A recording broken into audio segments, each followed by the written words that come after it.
Presented by Honda. At the Checkered Flag event, you'll measure your heart rate in RPMs.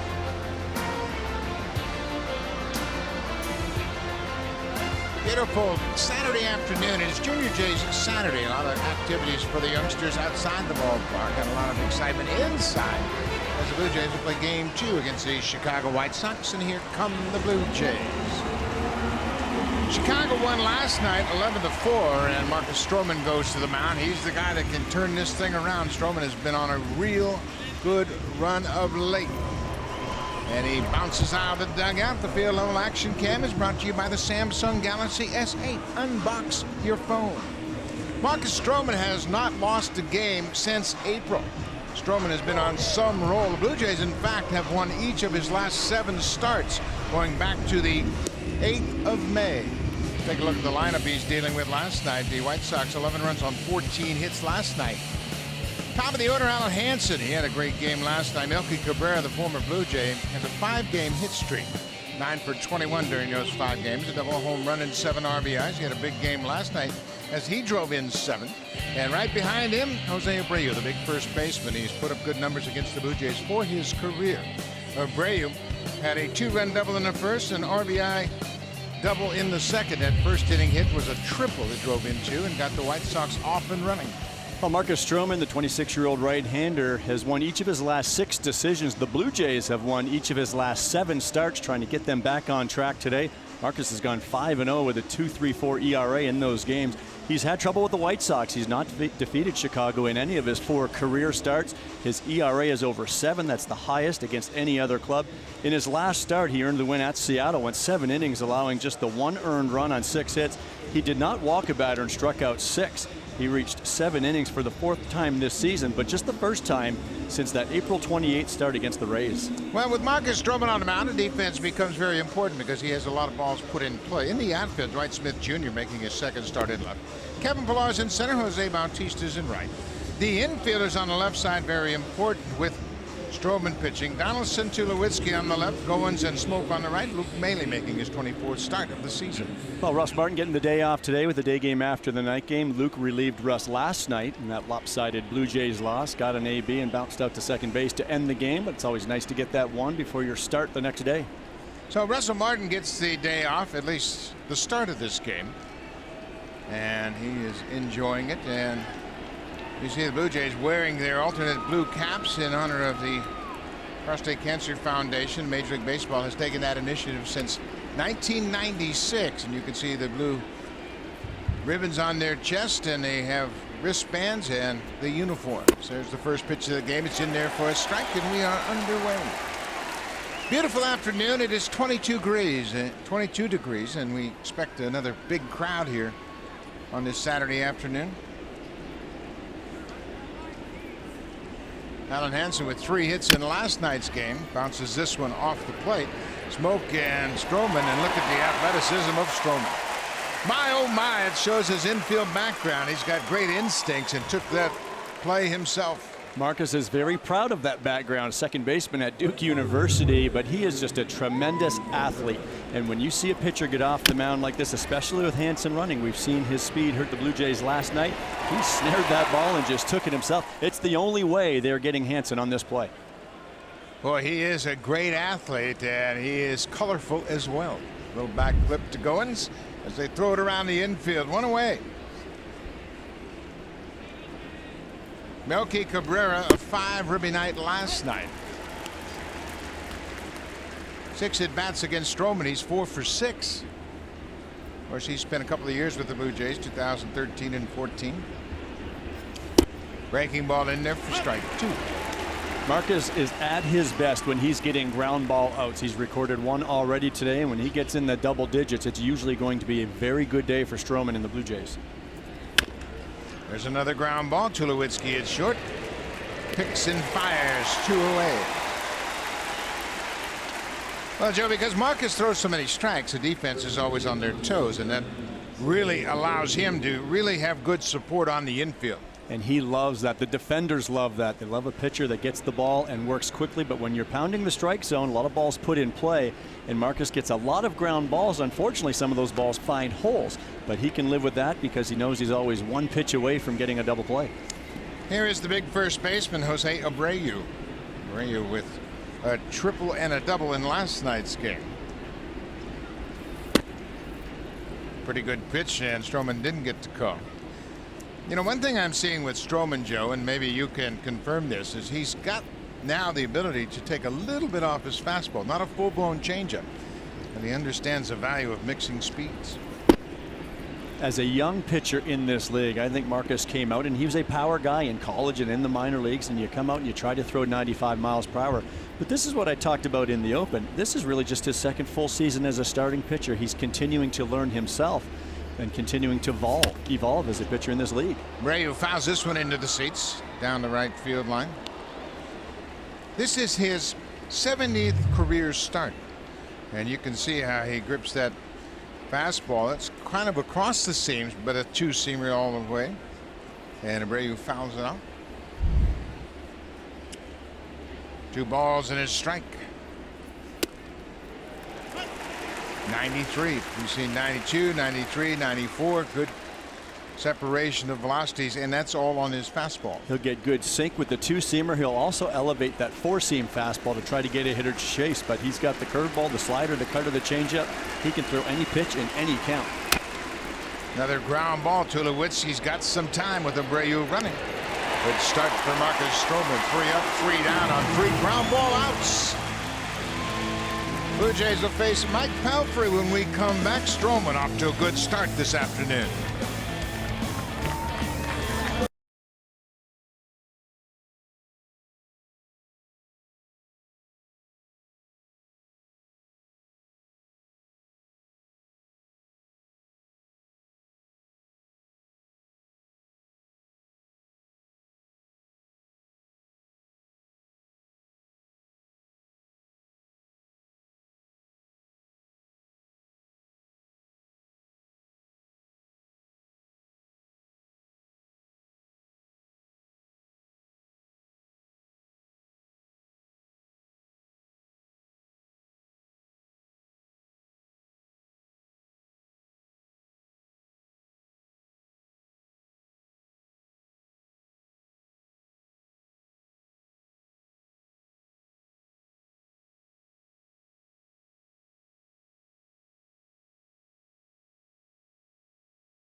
They have banged their heads on the ceiling of 500 all season long and never reached it. John Givens hopeful of doing that. There are 2 games under 500 at the start of play this afternoon. Let's take a look at the lineup for Giving.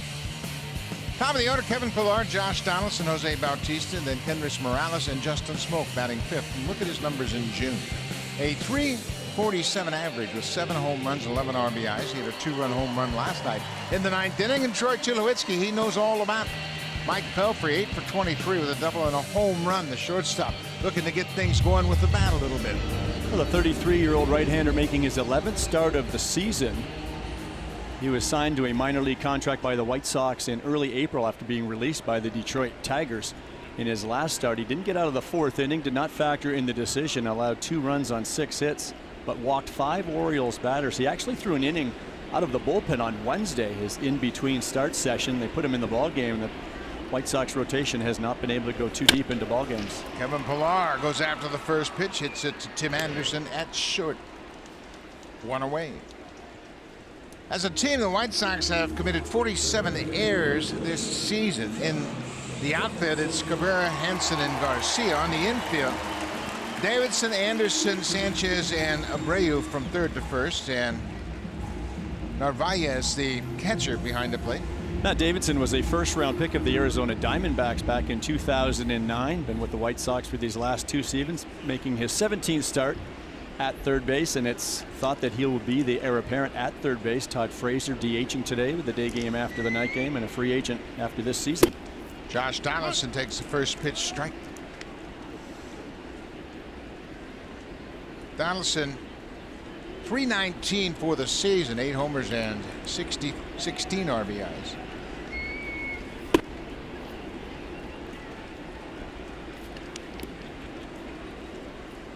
Girl guides like the Blue Jays, and everybody'd be happy if they could hit it there. Way up there in the 5th deck. We'll trade cookies for home runs. I'm in for the chocolate mint, that's for sure. Well, you got the right guy at the plate maybe to find some cookies right here. 2 balls and a strike.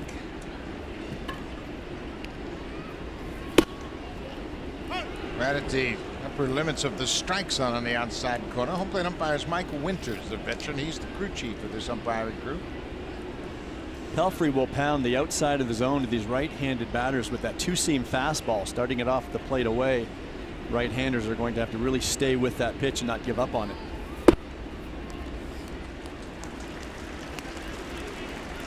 When he uses the inside part of the plate with that 2-seam fastball, right-handed hitters got to make sure that they don't chase down and in. That's when Pelfrey will get his ground balls. Full count to Donaldson with Bautista waiting on deck.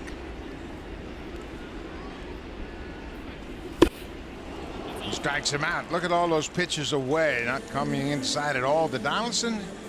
And Pelfrey gets the strikeout. That's just great execution by the veteran right-hander, and we just said he will throw that 2-seamer out there, but more importantly than anything, it's location, and he stayed out there that whole at-bat to Donaldson.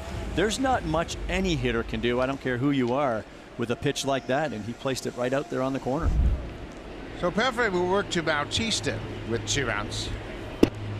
First pitch breaking ball taking all the way. Jose's had a rough start to June. Bautista hitting 133 in June with 1 RBI in 13 games. He had a terrific month of May. But this June is starting to look a little bit like April. He hit 178 in April and then 317 in May.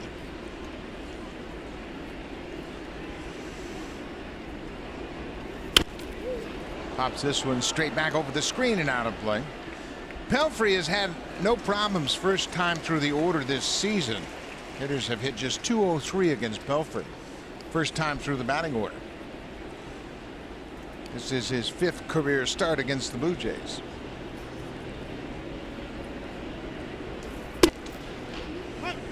Well, he zeroed in on that outside corner. I've always felt the best pitch in baseball for a right-hander against right-handed batter is right out there on the outside corner at the knees. There's not much you can do with it. If you can be consistent there, you're going to have success. Going away again. Breaking ball just off the plate. Another full count. Pelfrey struck out Donaldson on a 3-2 fastball. Morales anxious to get to the plate. Bautista has to reach.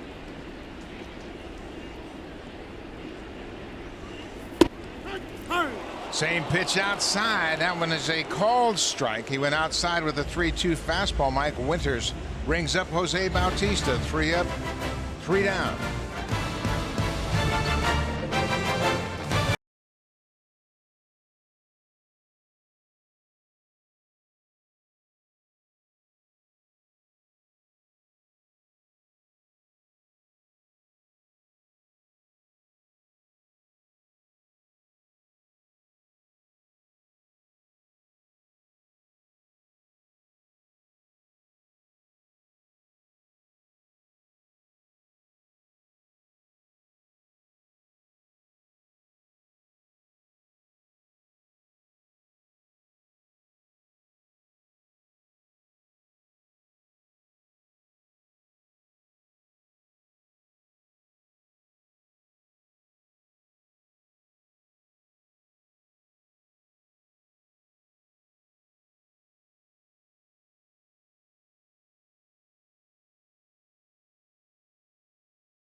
It was Jose Bautista who first suggested to Marcus Stroman he try a delay in his delivery in order to really get that timing of those hitters off.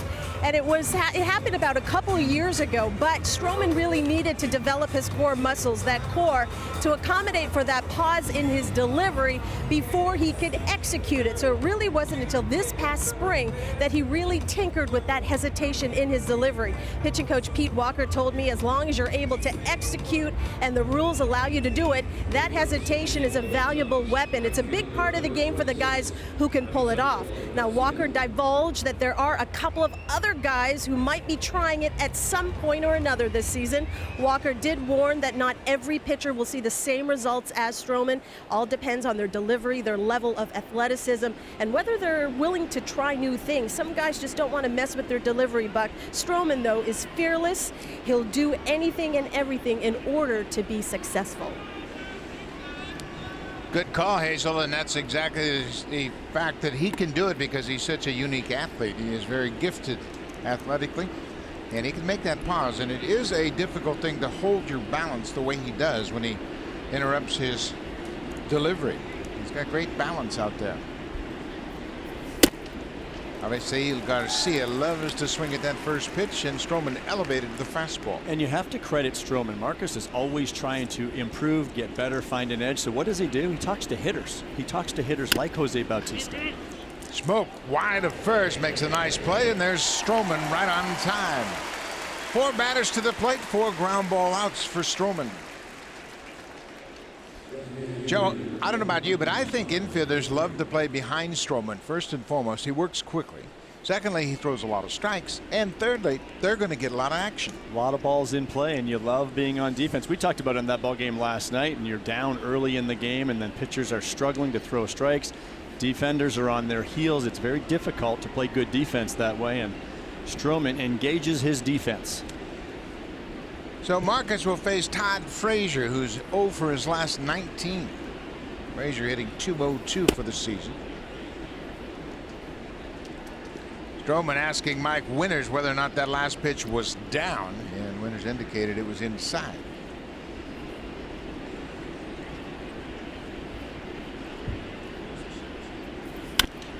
Foul back.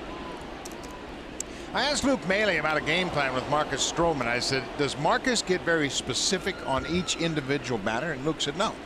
He believes that if he executes his pitches, it doesn't make any difference who's batting. He's very confident in all 5 pitches that he throws, and he feels that he can throw any pitch in any count. When you've got Russ and Luke behind the plate guiding the ship, there's another little hesitation.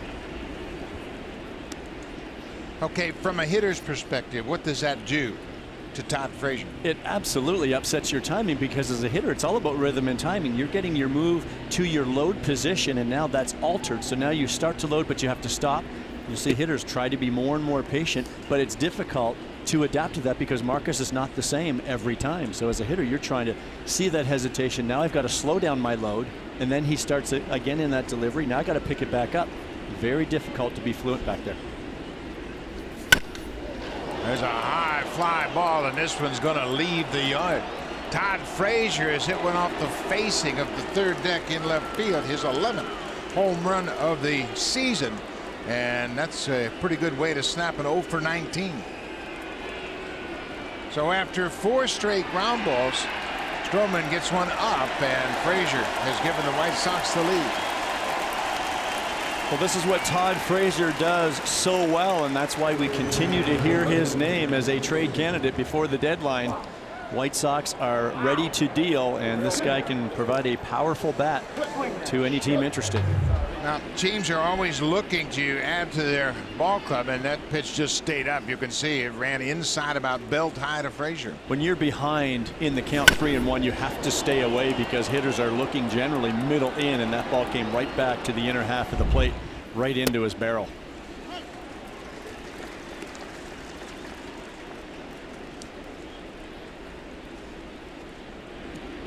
I could never play nowadays. I could never remember all the handshakes. Used to just high five. What happened to that? Yeah, the handshake. Hey, nice going. Way to go. Now you got to look at every individual, and they all got different handshakes for you. Who are you, and what's your handshake? Do they have spring training for that? Now Stroman comes right back and gets ahead of Matt Davidson 0-2.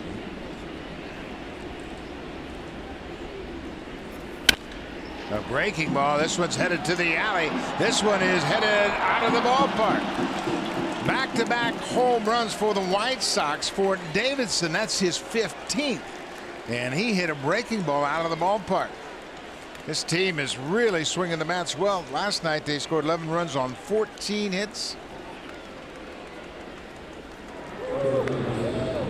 Well, Matt Davidson is about as hot as you can be at the plate right now, and especially with the long ball. Very dangerous, getting the start at third base today in place of Todd Frazier, but the two of them have gone back-to-back here off Stroman early, and he just stays on this pitch so well in an 0-2 count. For Davidson, that's his 5th home run in his last 6 games. Extra base hits in 6 straight games. Last night he had a double in his first at bat. That's his only hit of the night. He was 1 for 5. But he has extra base hits in 6 straight games. Well, when you throw a breaking ball 0-2, watch the catcher Luke Maile. He wants this ball down, maybe even in the dirt, but this ball just hung up above the knees and in the middle of the plate. And against a hitter as hot as Davidson, that's a dangerous place to be.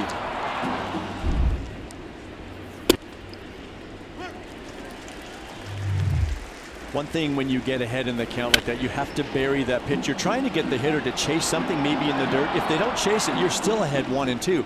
If you're going to miss, you want to miss with that ball down on the ground. 1-2. There's a good fastball, bottom of the zone for the strikeout. First strikeout for Stroman this afternoon. He gets Tim Anderson. So with 2 outs, the catcher Omar Narvaez will step in. Narvaez, he had 3 hits last night. He's taken over as the everyday catcher. He's done a nice job. Today he's making his 33rd start of the season for the White Sox.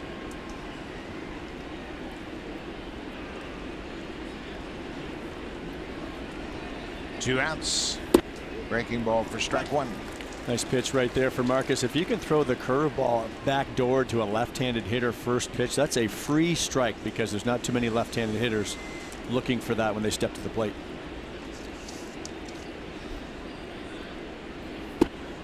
Inside, ball on a strike. They mentioned that Stroman, making his 5th career start against the White Sox, has had trouble coming into this game. He had a 7.11 earned run average against Chicago. That's the highest of any clubs he's pitched against, with at least 1 start.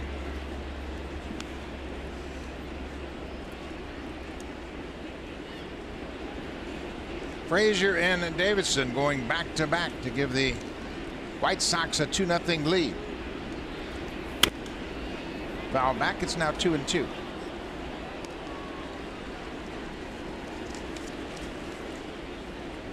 Well, the Blue Jays scored 4 runs on 8 hits last night, but that big forward-run first inning that Joe Biagini gave up to Chicago got the White Sox off and running.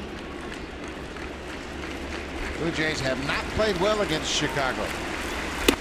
That's strike 3. Right at the top of the zone, Stroman strikes out Anderson and Narvaez, and the White Sox have taken a 2-0 lead on a pair of home runs.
in the second, and Joe Lately, he's really been swinging the bat well. Well, he's hit some big home runs for this team. This one off Jake Odorizzi of the Rays on Wednesday night. Put the Blue Jays up 5-3 in the 5th inning. Then he hit another one last night off Jose Quintana.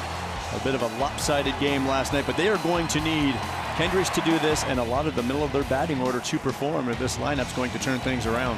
Now, you got to look to the big bats in the middle of your order to get runs on the board, and the Blue Jays are down 2-0. Mike Pelfrey drops that curveball in there. Boy, the word is out on Morales. Don't throw him a fastball. And they have been giving him a steady diet of breaking balls from the left side as a hitter. Changeup. Soft. Morales has one of the best batting averages against fastballs 94 miles and higher. So he has got the reputation of being a good fastball hitter, and they are really changing speeds on him. Well, the big shift in the infield, but even the center fielder today, Alan Hansen, over in that right center gap, because you're going to see a steady diet of off-speed pitches. Now they'll mix in a fastball, but I don't think they're going to get beat with the fastball, so you kind of pitch him soft and play him to pull, both in the infield and the outfield. 1-2 to Morales. Got a piece of it. Another changeup. Well, when you throw him an occasional fastball after this steady diet of off-speed pitches, he sees the fastball. It might be a ball, but you could get him to chase. And that's why you are careful with your location to such a good fastball hitter. And that's why some people will say, well, just throw him a curveball every pitch. Well, you can't do that because not every curveball is going to be good.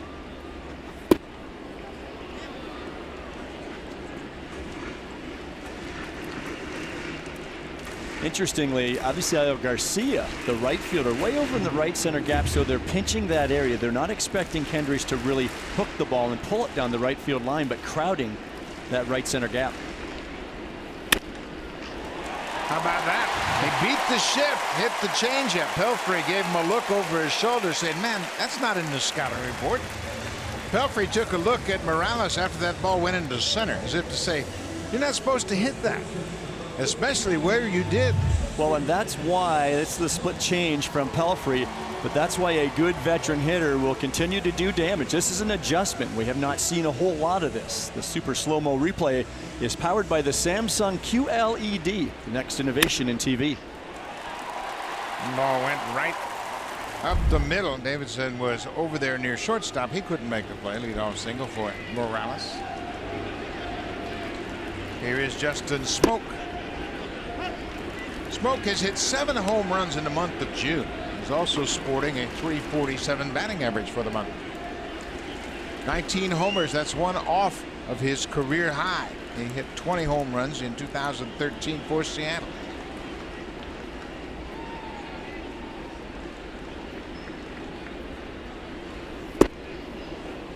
It's that good split again.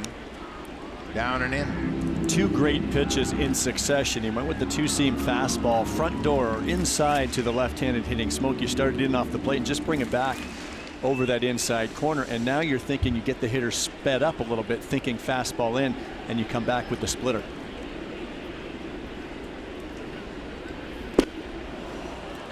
Threw it again. Same spot. Got the strikeout.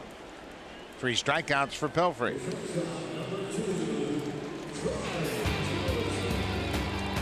Hit a home run with any project this season. Home Hardware, proud sponsor of the Toronto Blue Jays. A gorgeous afternoon in Toronto. The roof is wide open. It was 22 degrees at the start of this ball game, and you couldn't ask for a finer day. Troy Tulowitzki bats with 1 out.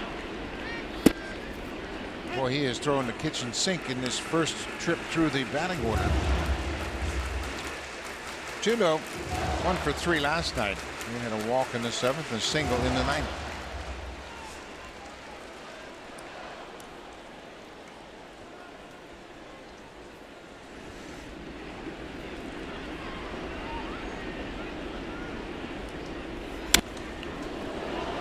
Late on that fastball.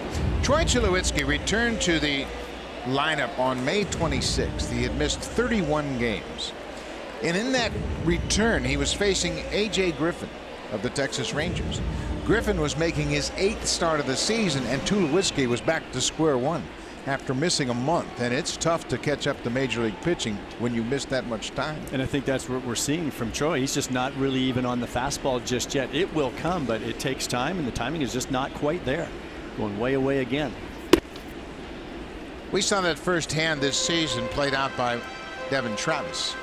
Travis hit 130 in April, had about 100 at bats, and then it started to come around for him in May, and he had a great May. And sadly, unfortunately, now he's probably done for most of the season, if not all. 1-2.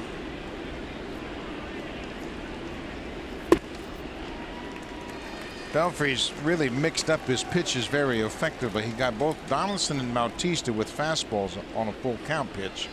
That Smoke with a splitter down and in. You can see he puts that splitter in his hand to grip it before he gets set looking in for the sign. Oftentimes when a pitcher goes to a split grip, he may move his glove and tip his pitch. So a lot of them will just start with that split grip with the baseball in their hand when they take the sign. When that split really came into prominence, I would say in the mid-70s, Roger Craig, of course, got a lot of credit for it, being the pitching coach of the Tigers. Jack Morris used it. A lot of guys developed it. But you're right. They would get that ball in their glove and then try to jam it in there, and they'd flare their glove, and the pitchers were oftentimes tipping the pitch. Pelfrey will throw a lot of fastballs, and we'll see the splitter more against left-handers. We'll see the combination of the curveball and the slider against righties, but we've seen the game plan already. He is staying away, away, and away some more against these right-handed batters. And Tulowitzki made the adjustment. He stayed on that outside pitch and singles into right. 2 hits in the inning for the Blue Jays. Well, we saw Troy the other day in batting practice really trying to take everything the other way, and it's because his contact point seemed to be out front too far. This is a very good pitch by Mike Pelfrey. This ball should not be hit very hard at all. You see Troy really reach out there and punch it through the open right side. That's a nice piece of hitting with 2 strikes. So Tulo's aboard with a single, first and second, 1 out. Dwight Smith Jr. Smith came into the game as a defensive replacement last night in the top of the 9th and got a base hit in the bottom of the 9th. Look at those numbers. 556. He is 5 for 9 in his brief time with the Blue Jays.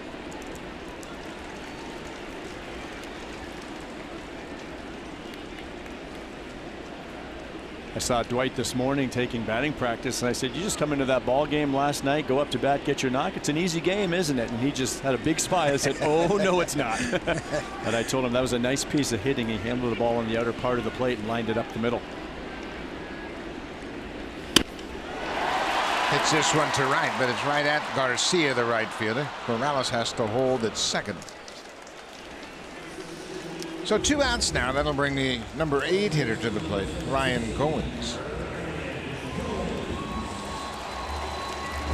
Well, interestingly, too, John Gibbons last night made some defensive changes in that lopsided loss. Goins came into the game, Luke Maile came into the game, and so did Dwight Smith. And the nice part about that is not only do they just come in to mop up defensively, but they each got an at-bat.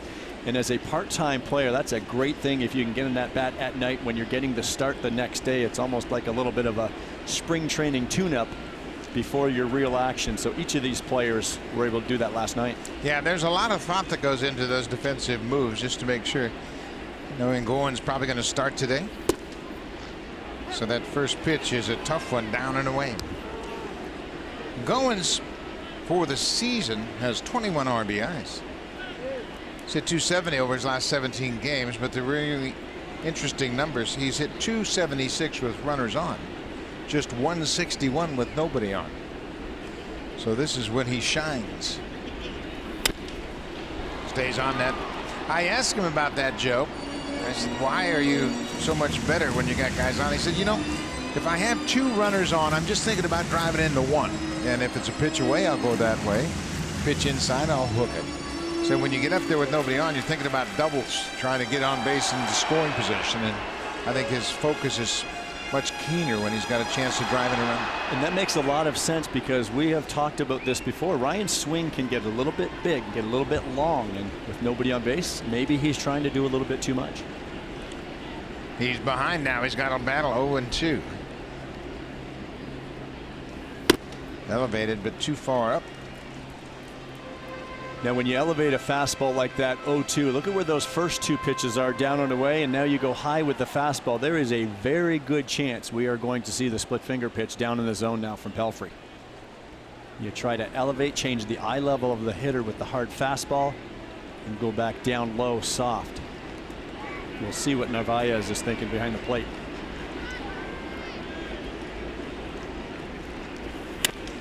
There's a ball hit to center field, and this one's going to get down up against the wall and over the wall. That cost the Blue Jays a run. Morales comes in to score, and once again Goins delivers with men on base. His 22nd RBI. Because it bounced out of play, it cost him another one.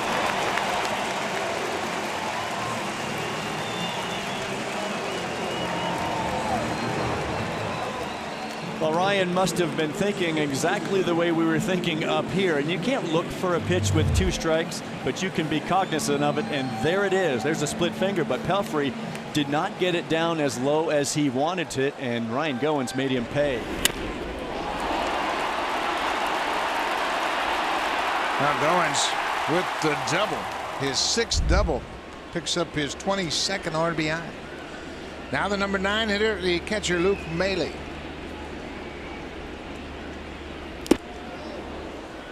Omar Narvaez, the catcher, when you call this pitch from Pelfrey after the elevated fastball, watch him hit the ground here. Just a quick reminder. Hey, get it down. Bury this for me. Get it in the dirt. Well, he didn't get it in the dirt. He left it up in the strike zone and out over the plate. And that's what the big league hitters can do, is they punish mistakes, and Ryan did a nice job there. Especially with 2 strikes. Maile hits it on the ground. Davidson has it. And that's the inning, but the Blue Jays cut into the White Sox lead. Ryan Goins with an RBI double. It's a 2-1 ball game.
The 29th is Thursday night in the 6th, presented by TD. The first 15,000 fans in attendance receive this Stro t-shirt.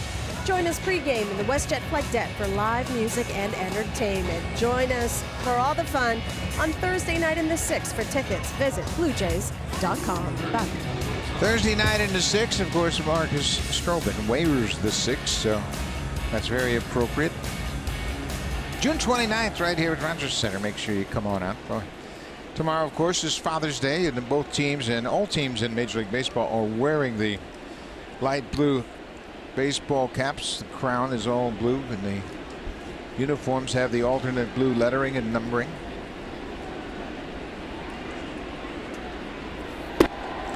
First pitch, breaking ball to Yomer Sanchez, the second baseman. Sanchez, a switch hitter.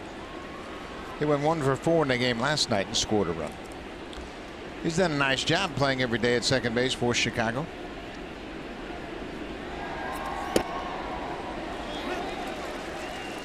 Stroman got that call right at the bottom of the zone. Nice job by Luke Maile. We talked about Russ Martin last night receiving that low pitch, and Luke does an excellent job of that as well. It is a strike at the bottom of the zone, but sometimes you don't get that call if you don't receive it properly. Makes quick work of Sanchez. That's 3 straight strikeouts for Stroman. Beauty Tone, Canada's color experts, available exclusively at Home Hardware and Building Center locations. That's the wipeout slider from Marcus Stroman, and it's such a good pitch. And talked about it earlier, he's also mixed in the curveball and changeup a little bit more in these last number of starts, and it really gives hitters an awful lot to think about. He can stretch out that velocity difference. Fastball gets up to 94 and changeup as low as 80. I asked Maile about the sinker. I said, what kind of sinker is it? Is it like Sanchez's sinker? He said, no. He said, it's different than Aaron Sanchez's sinker. It goes straight down, and it has a tumbling kind of action, and you've caught sinker ballers like that. When pitchers get on the side of the baseball just a bit, they'll get movement on the fastball, but it'll be horizontal movement. It stays on the same plane, and that's not as good because it's the same plane as the swing coming through the zone. You want that downward movement, and that's how Marcus gets so many ground balls when hitters top the baseball into the turf. There it is right there. Just disappears. It doesn't run along the plane of the bat. It goes underneath the bat. That's why it's so effective. He's made 3 good pitches to Hansen right here, and he's ahead 1-2.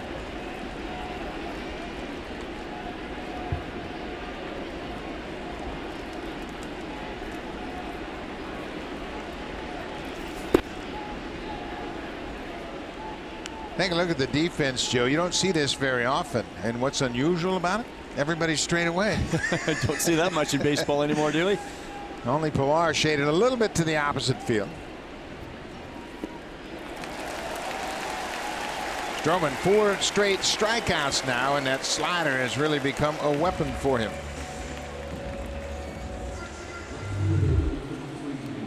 There's that breaking ball from Marcus. Again, it's so important to make sure you get your fingers on top of this pitch so that you can impart that spin downward. And look at the depth to that pitch. A lot of downward movement. Got Hansen to swing right over top of it. 2 outs. Melky Cabrera grounded out to short his first time up. Marcus will have reminders, and all pitchers do. Look at him tap his chest right here. He comes to the mound. He's constantly reminding himself about his posture, and that's it right there. And oftentimes pitchers will be trying to make sure that they have that good posture so that they can execute their pitches. Sometimes what happens, you fly open with that front side and you get big and wide open with your upper body. He's reminding himself to stay compact, to allow him, there he is again with that front shoulder, to stay in front and closed so they can get to that desired release point. Cabrera fouls off that breaking ball. The fastball prior to that last pitch was 95 miles an hour, and he continues to go back and forth with velocity. He's really getting a feel for pitching. As we mentioned, this is just his 70th career start.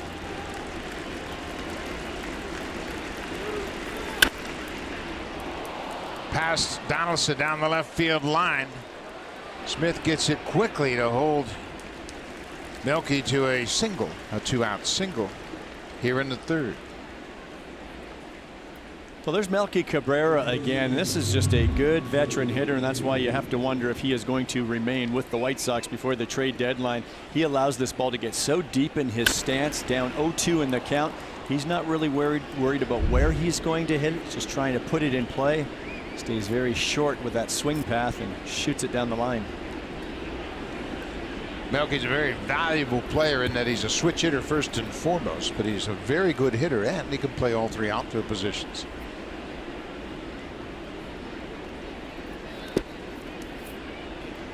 Jose Abreu against the Blue Jays came into this game with a career batting average of .318. And Joe, I know you as a former catcher, you're always trying to evaluate hitters during batting practice or how they get into the box.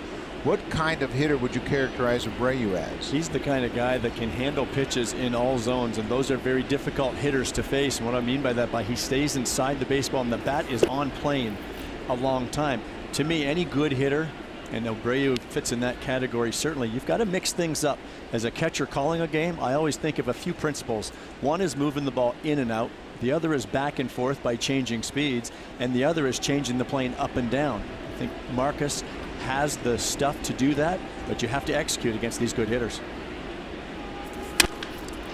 Ground ball, shortstop. Tulowitzki knocks it down, goes to first in time.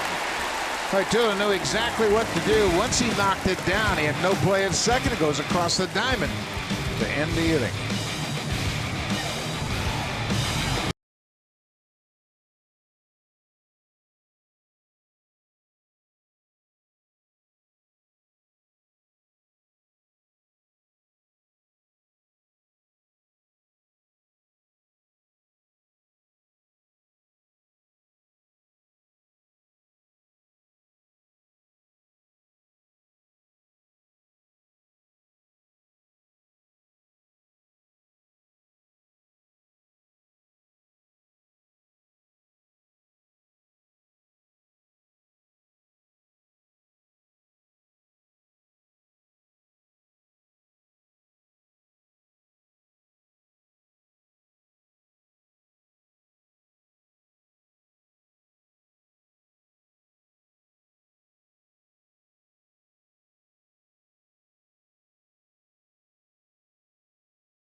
Saturday afternoon with a full house here at Rogers Center. Saturdays at home are always Junior Jays Saturdays, so there's a lot of kids involved, and today the Minions are here. Despicable Me 3 will be out June 30th in theaters, and it's been a very popular series. And of course, the kids know all about the Minions and what's going on with them. And Thelonious Crew, he is the former villain that now has joined the Anti-Villain League, so it's a series that has been very popular, and the next one comes out June 30th to Despicable Me 3.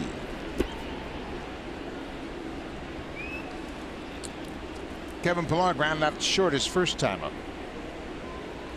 The Blue Jays went 3 for 9 first time through the order against Mike Pelfrey, and that is higher than his season average first time through the order.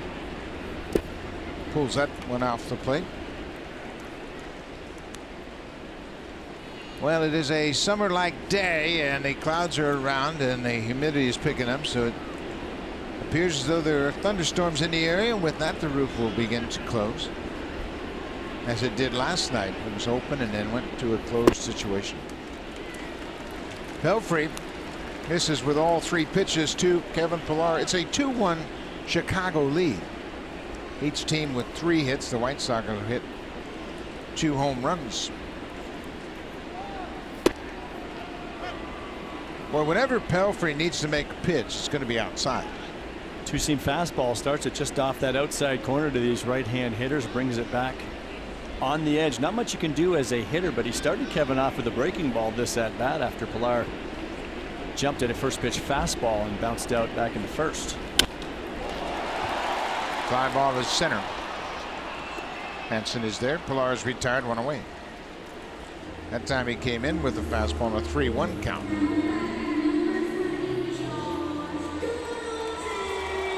Josh Donaldson struck out on the 3-2 fastball away his first time up. So he'll step in for a second time against Mike Pelfrey. Donaldson is 2 for 8 now against the big righty. Not a lot of history, so he has not seen Pelfrey a whole lot. So you know that first at bat, he gathered a lot of information. Well, I tell you what, he was on that breaking ball, and he had an idea he might get a first pitch breaking ball. That's what he had on his mind. He did it to Kevin Pillar just before this. Kevin's second at bat of the afternoon, so you wonder if Josh is going up there thinking I might get the slider, break a ball first pitch. I think he was sitting on that pitch and just missed it. Ground ball to short. Nice hop for Anderson. 2 up, 2 down in the third.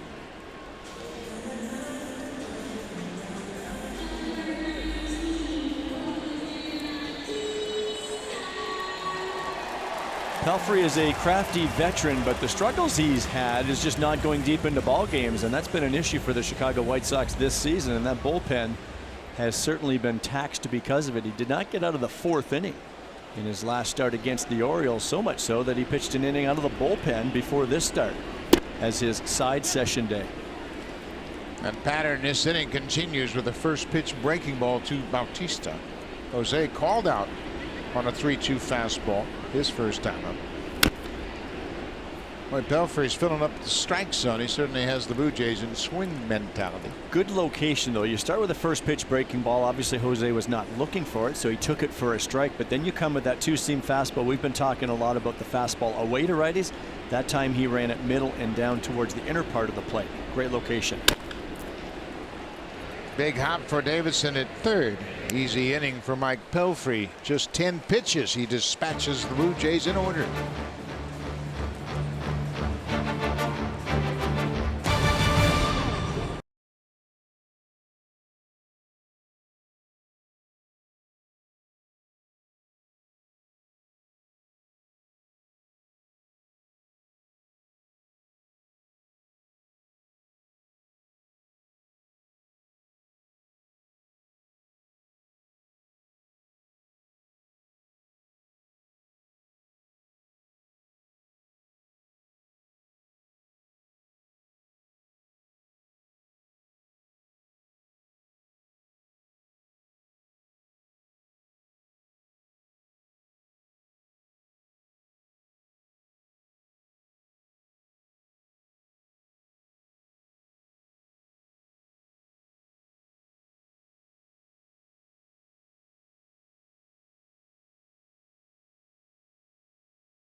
Set to bat in the top of the 4th. Avisail Garcia will lead things off, and he has put together a terrific season.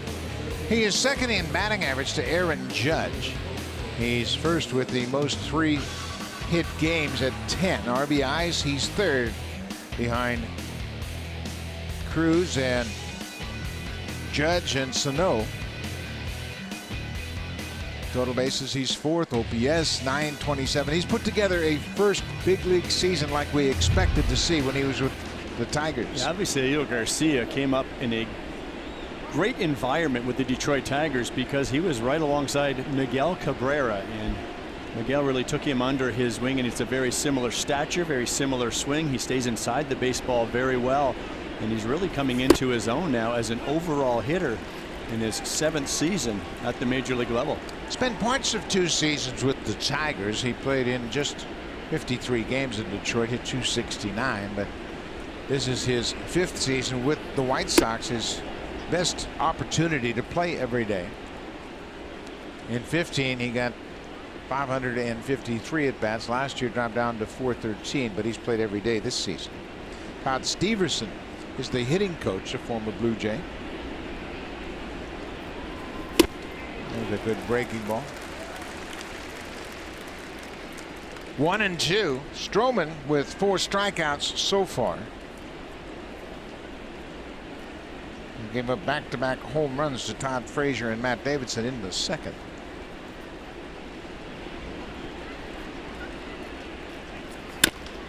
Bouncing ball up the middle. Tulo near the bag at 2nd.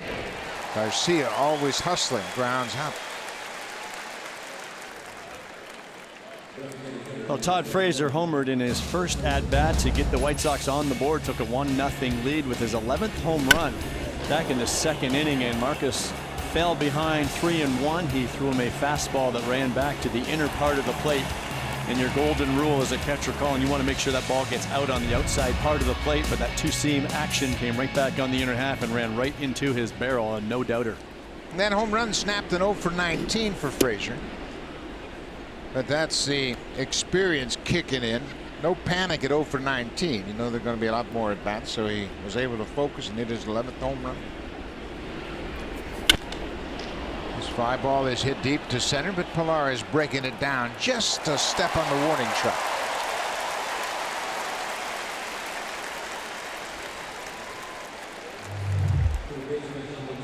Well, there's the little Troy Tulowitzki imitator here. He liked the way Troy fielded that ball and threw Garcia out at first base. Nice job, Tulo. Oh, now he's Luke Maile. That is awesome. Be careful. Stay on those stairs. There is our future. You got to love that.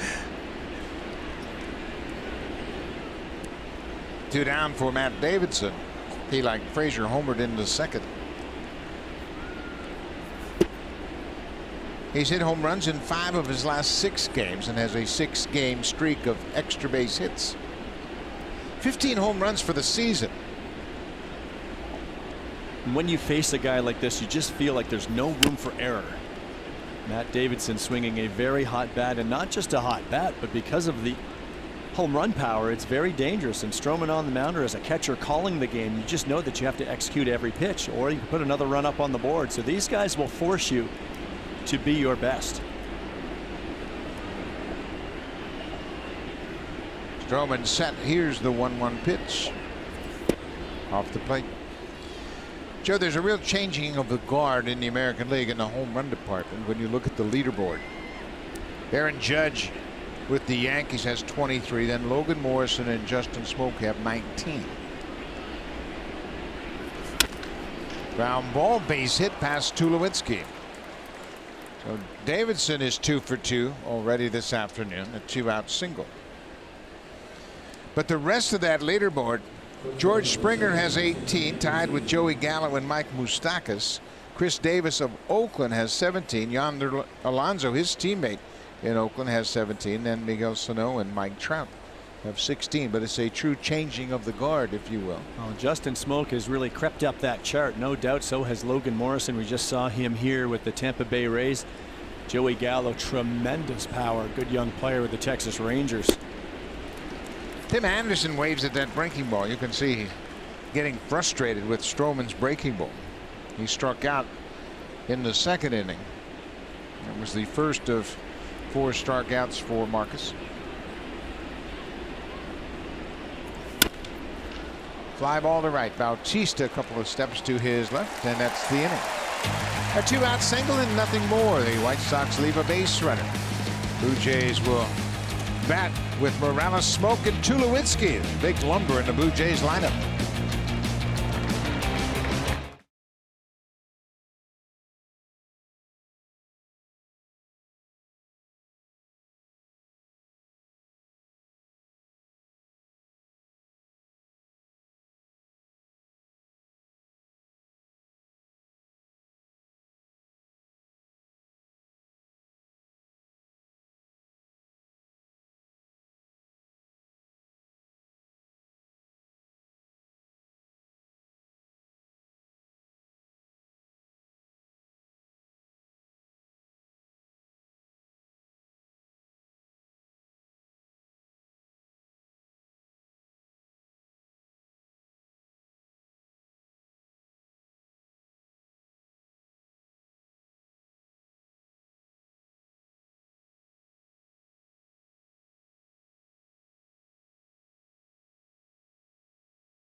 Baseball Academy will be hosting 11 Honda Super Camps across Canada.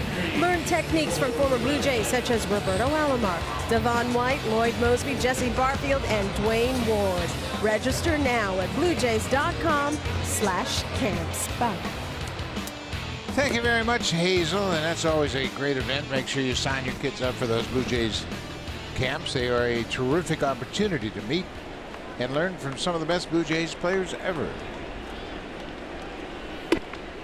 Morales gets that fastball. That's just a calling card. Nothing about that fastball is anything as to the way Pelfrey wants to get Morales out. Well, we've seen their opposing pitchers are going to use a lot of the breaking stuff, and you're right, that might just set up where he's going.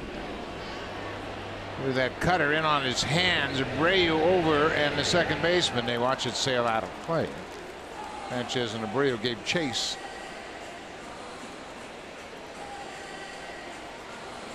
Kendricks has homered in back-to-back games. He's also done that once earlier in the season.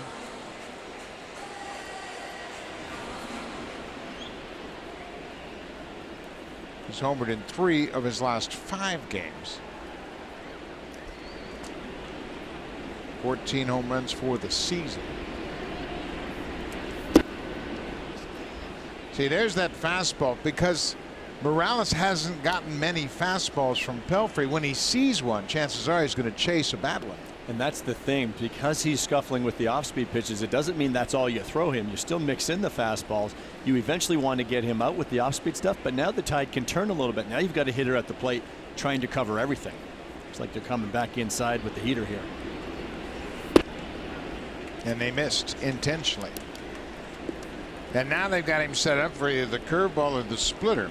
And Morales really has to pay attention. He had a base hit on a splitter past the third baseman Davidson.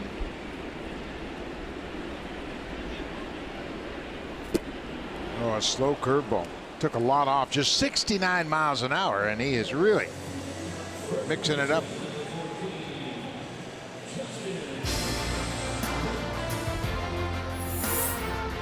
The Honda Checkered Flag event is back.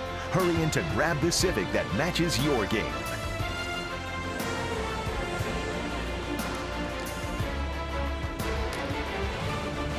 Saturday afternoon at Rogers Center. Lots going on. A lot of fans in the house, and the Blue Jays trail the White Sox 2-1.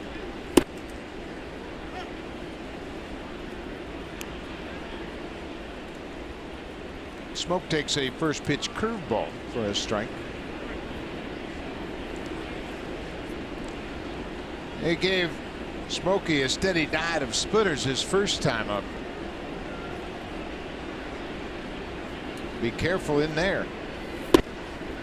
Off the plate.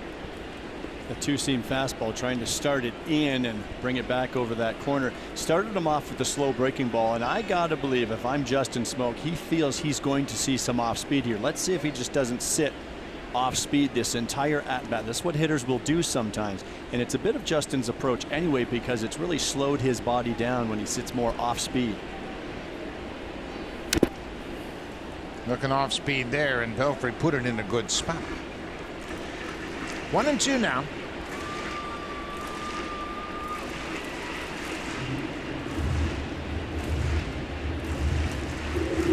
Look, Jacoby, he gives these hitters a game plan for each and every pitcher they face.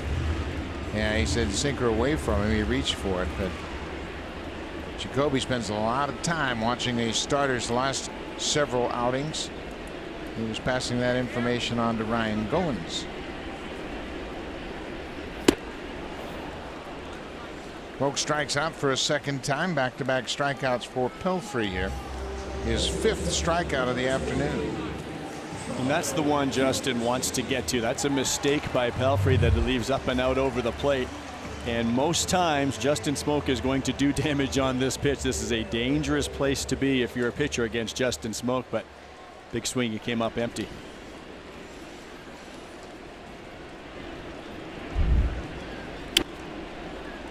Troy Tulowitzki singled to right on a 2-strike pitch away from him. He got a fastball away. We had mentioned earlier that Tulowitzki had missed 31 games with that hamstring injury. It occurred in Anaheim while they were playing the Angels. He went on to DL and missed 31 games. Again, Pelfrey throwing that fastball just for effect, not wanting to get an out with it. He's just setting up the rest of his pitches. And that's a good job by Tulo laying off that pitch. You'll get swings on that pitch because it looks like a strike as it enters the hitting zone and runs in on your hands.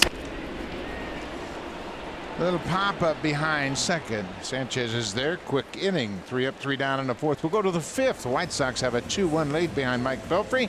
Now time for an update. Here's Jamie Campbell with Craig Zahn in the Samsung broadcast studio.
Comfy green chairs in the TD Comfort Zone are guests from one of TD's community partners. Welcome, everybody.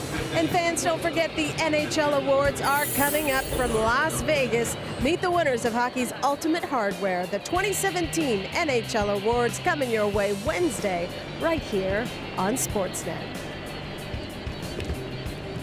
Matt Devlin there taking in the game with his kids.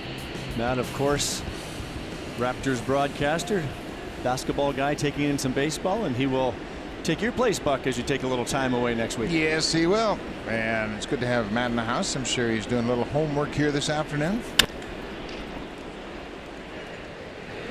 Narvaez goes after the first pitch and grounds out to second base as Stroman has settled down very effectively here.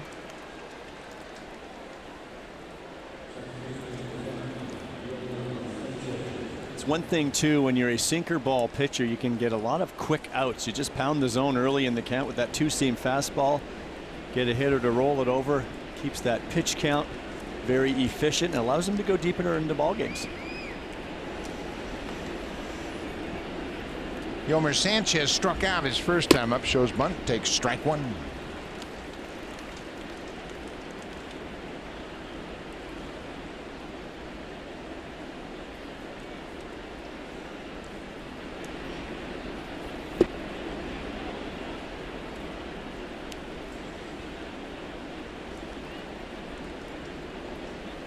Stroman just 59 pitches as he works with one out here in the fifth.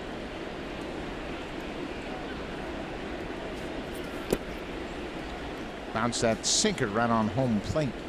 Sanchez is from Venezuela. He was born in Maracay. At the high school there, he was signed by the majors, by the Chicago White Sox as an amateur free agent in 2009.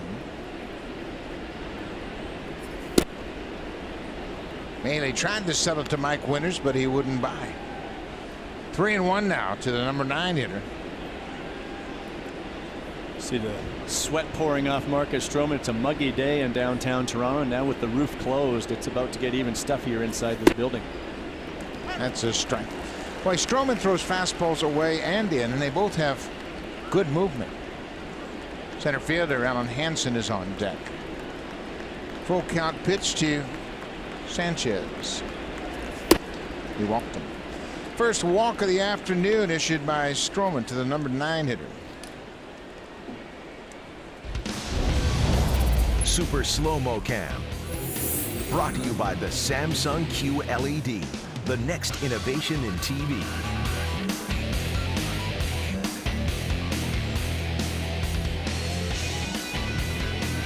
Top of the order, Alan Hansen. He has grounded out to the pitcher and struck out. I wouldn't be surprised if they play hit and run right here. Sanchez at first with the walk. He's got good speed, and Hansen can put the bat on the ball. Rick Renteria has been aggressive offensively.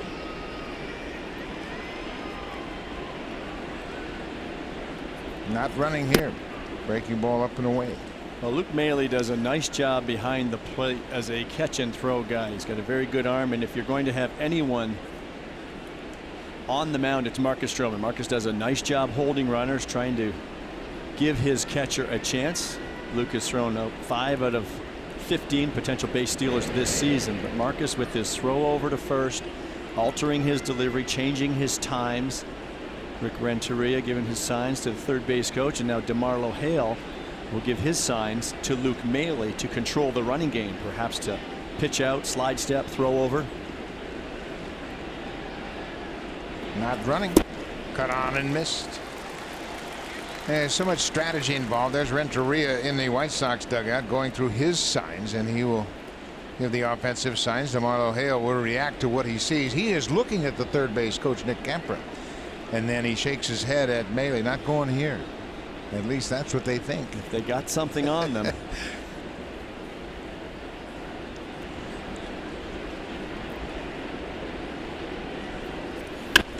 Ground ball. Donaldson missed it.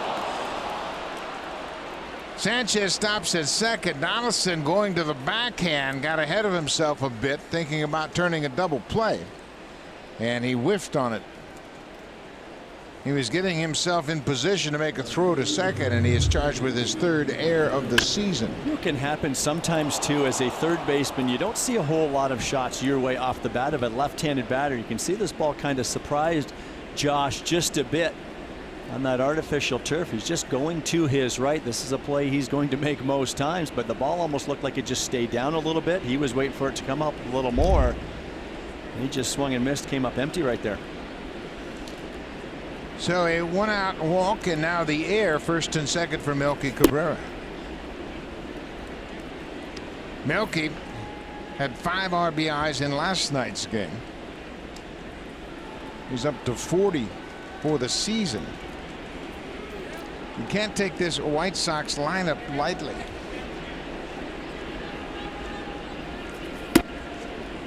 High breaking ball.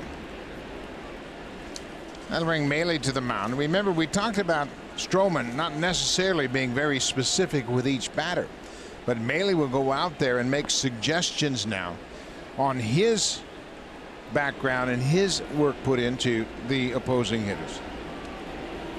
And then he says that if Stroman is very adamant about a particular pitch he wants to throw, he'll go with Stroman. And that could be the conversation right there. The nice thing about Stroman and his repertoire, he gets a lot of ground balls with all of these pitches. He's 1 pitch away from getting out of this inning. Ground ball back to Stroman.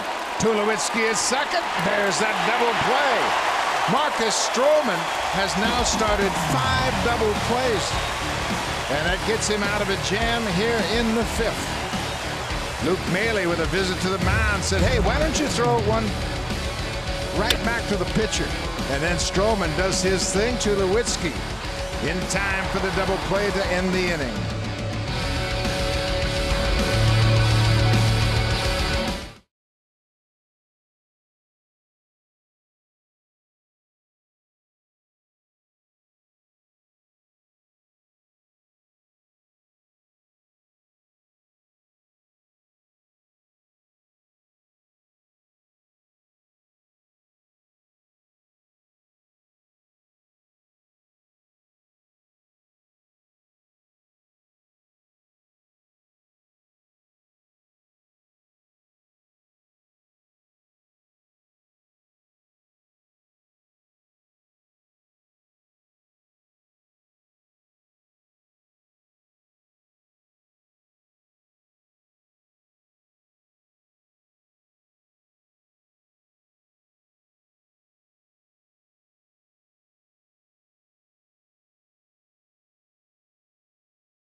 Saturdays are presented by Boston Pizza. Join us pregame outside gates 5 and 10 for inflatables, activities, and lots of fun. After the ball game, kids 14 and under can run the bases just like the pros. Don't miss out on the fun. Join us. For tickets, visit BlueJays.com.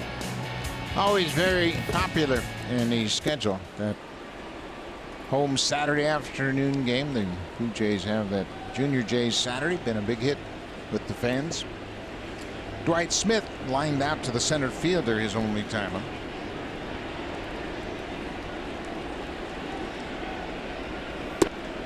Belfry's done a nice job with that slow curveball. He's able to throw it for strikes almost at will.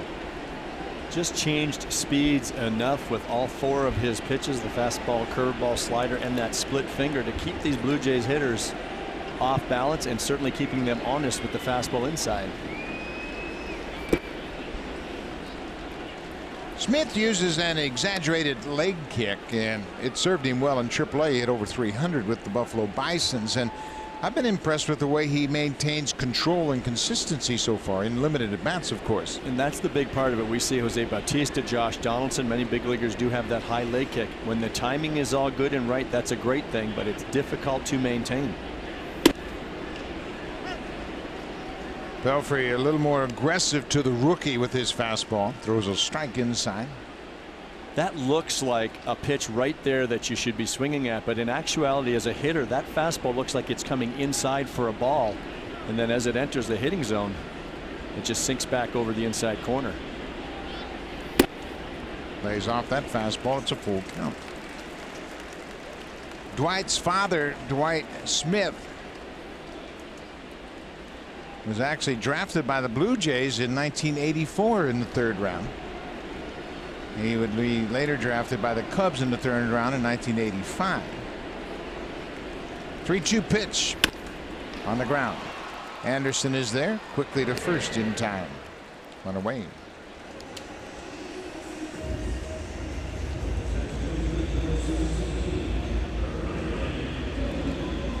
Ryan Goins has the only RBI for the Blue Jays. He had a RBI ground rule double in the 2nd to drive home Kendrys Morales with the only Blue Jays run. White Sox have 4 hits. The Blue Jays have 3 hits.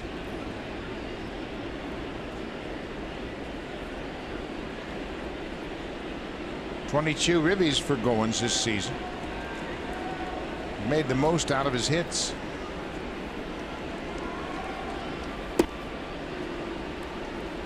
Here's that first pitch, breaking ball again to a Blue Jays hitter, the 2nd time through the order, and we'll see how Pelfrey adjusts again the 3rd time through once Kevin Pillar comes back up. Goins has 31 hits and 22 RBIs, getting the most out of those base hits. And Pelfrey's made 2 real good pitches to Goins to start this at bat. Pelfrey's a guy that doesn't normally go deep into ball games, and he's had his struggles 3rd time through the order, and that's why the start last night by Jose Quintana is so important to Rick Renteria and Don Cooper, his pitching coach, because this is a well-rested bullpen now.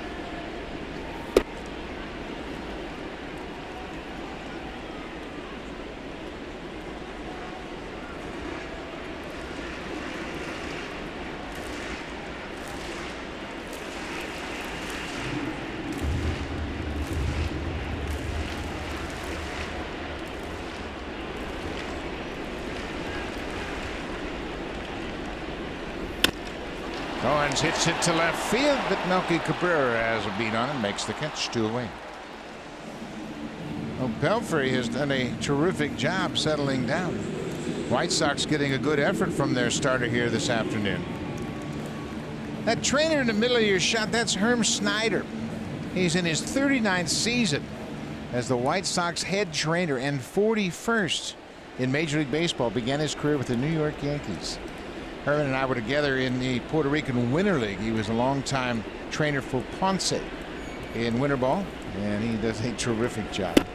He's had some of the most significant rehabs in the history of the game. Ozzie Guillen tore up his knee. He brought him back to play.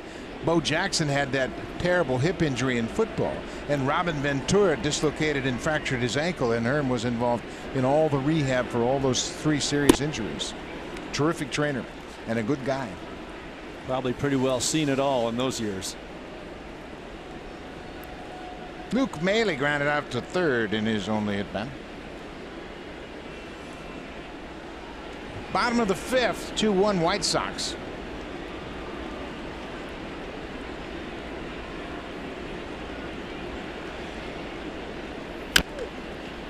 Another bouncing ball, this one foul. Luke's got a couple of home runs this season. One of them came against his hometown team, the Cincinnati Reds. He's done a nice job since joining the Blue Jays organization. He was picked up from Tampa Bay. Today he's making his 24th start of the season.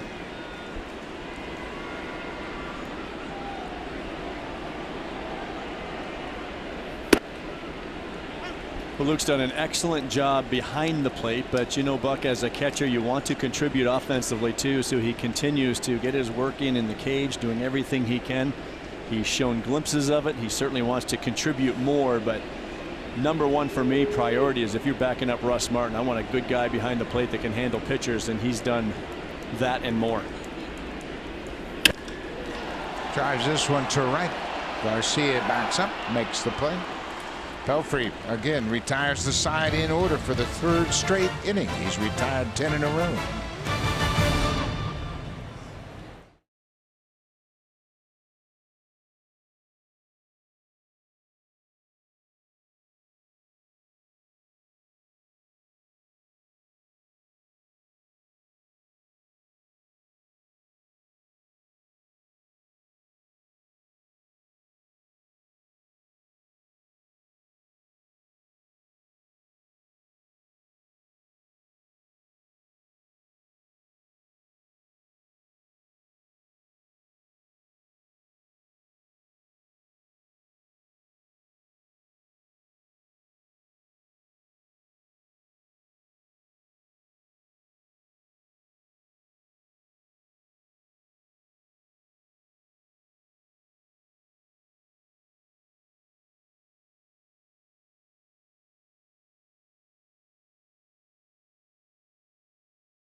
Getting used to life as a left fielder in the majors. He said he's getting used to being told where to play in the outfield. He said in the minors he would do the homework on the hitters he was familiar with and positioning himself and trusting his instincts. With the big club, Smith's got to be mindful of looking into the dugout for that man. Outfield coach Tim Leeper, he gives Smith instructions as to where to go. Leeper said one of the biggest adjustments here in the big leagues is that we play in the gaps a lot more than in the minors. Leeper still getting Smith to play in the gap a little bit more. There's been a couple of times he's needed to remind him of positioning, but Leeper said that comes with time and experience. Smith has enough on his mind, he told me, so you don't want to overload him with information. But Leeper said Smith's a naturally gifted athlete with very good baseball instincts. So, Buck, it will come. It sure will come, and I think the difference in why you play the gaps in the major leagues is big league hitters hit the ball harder. So anything down the line is going to be extra bases. What you try to do is cut off the alleys, those doubles and triples that go into the power alleys and left and right. Jose Abreu goes after the first pitch and swings and misses. And that's good coaching by Tim Leeper. Some of the things Hazel just said right there. You have to know who you're dealing with. This is a young man just up here in the major leagues. He's got all kinds of things on his plate, and Tim realizes that, so you don't want to overload him with information. Just one thing at a time, maybe a little tidbit each day.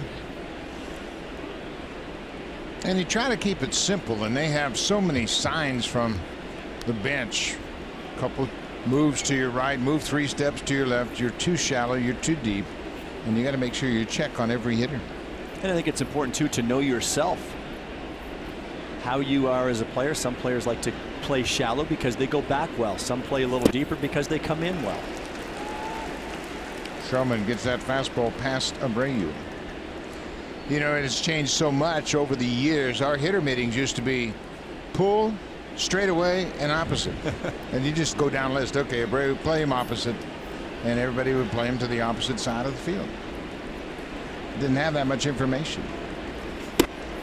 I used to go up the batting cage and watch the opposing teams hit, because generally if you watch a team hit, the hitters will tell you where they like to hit the ball and what pitch they like to hit.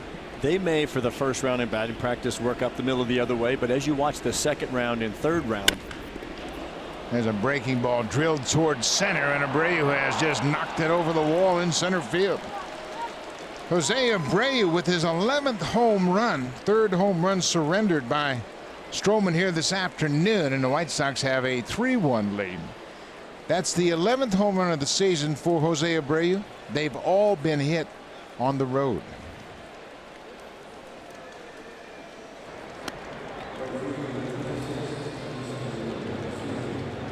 Well, we talked about him earlier, Buck, and how you have to pitch to these very good hitters and really change speeds, move the ball in and out. I'm not so sure Marcus thought this ball was leaving the park, but it is hit very hard off the bat of Abreu, and those are the ones that you're just hoping they catch the top of the wall and stay in the ballpark, because then you have a chance to get out of the inning still unscathed. There's another base hit for Garcia. He may have broken his bat, but it's a ground ball through the infield. So home run and single for the White Sox here in the 6th. Looked like a slider that stayed in the middle of the plate against Abreu, but boy, does he ever get to that pitch well. It's a short stroke for a big man, and there's a lot of thunder in that bat. Got out of here in a hurry. Abreu is a very good breaking ball hitter, especially with 2 strikes, and we talk about that. You get a lot of these big power hitters, they will look breaking ball with 2 strikes, so you better not throw a strike breaking ball to power hitters. It's got to be a strike to ball breaking ball that breaks off the plate.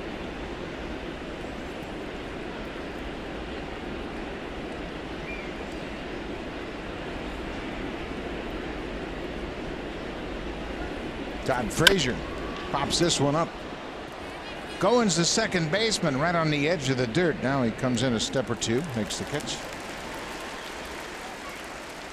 Well, there have been 3 home runs hit in this game. Matt Davidson is 2 for 2 with a homer, and you take a look at the American League rookie home run leaders, and they are some new names and some fresh faces on this leaderboard. Well, Aaron Judge has taken over all of baseball this season with his power display, clearly leading that list, but some fine young players with a lot of pop in this game. We're seeing one right here this series, and Matt Davidson, Trey Mancini we see a lot of with the Orioles, as well as Andrew Benintendi.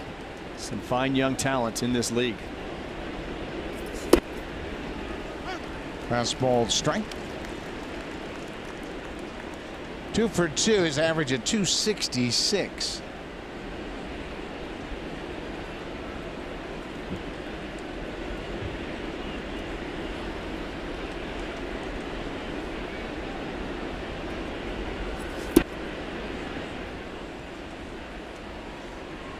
Blue Jays bullpen has pitched a lot lately. Aaron Loup is starting to loosen up.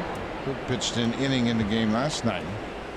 Gave up a couple hits, got a double play and a ground out to get out of the inning unscathed. 1-1 downstairs. The Blue Jays bullpen over the last 3 games has been asked to pitch 15 2/3 innings. That's a heavy workload. Of course, Joe Biagini couldn't get out of the second in the start last night. Well, both of these teams have had the same struggles with the starting rotation, and bullpens get taxed. It's too early in the season. Line to Goins, back to first in time, double play. Davidson hit it hard, but right to the second baseman, and Goins with those great instincts unloads in a hurry to double off Garcia at first. Second double play of the afternoon for the Jays. This is a hot shot right to Goins. He turns it quickly to Smoke to end the inning.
birthday. Fly with WestJet. They don't overbook their flights.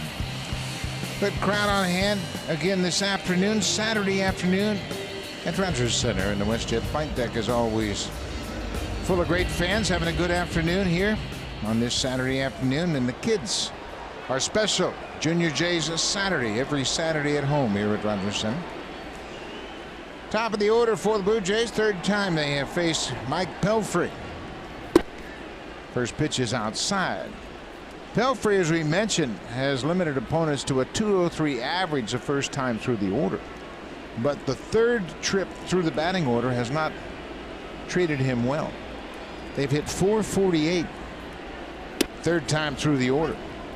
And with that, the White Sox bullpen has gotten up and they have started to throw. Well, it's a pivotal part of the game for the Blue Jays. Pelfrey has been retiring Blue Jays 10 in a row now, getting back through this third time through, and Kevin's the key to start it off. The Blue Jays want to get back in this ball game. That's a good start. Solid single to center.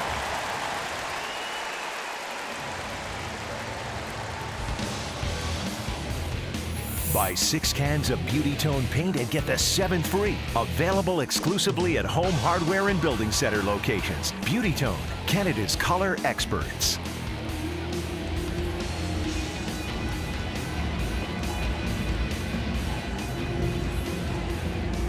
Third time through the order, Pelfrey has had problems. He gives up the leadoff single. That is Chris Beck, who is throwing for the White Sox.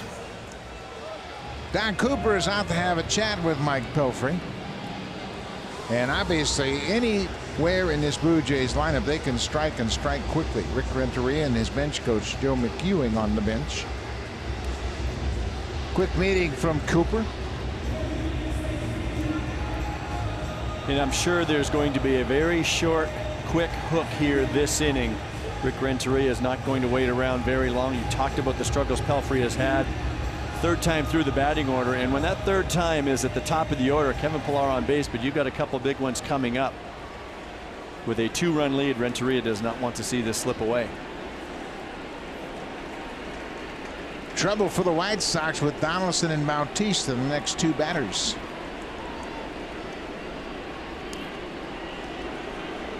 In a 2-run game, you probably don't expect the Blue Jays to run.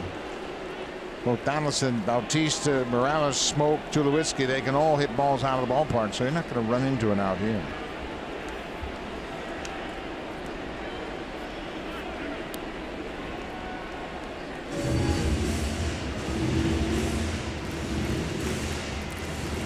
Donaldson got a breaking ball his first pitch in his second at bat, and then he threw that 2-seam fastball down and in. He got him to ground out to short. So again, Josh is using all of the information he has seen in his 2 at bats to face Pelfrey here.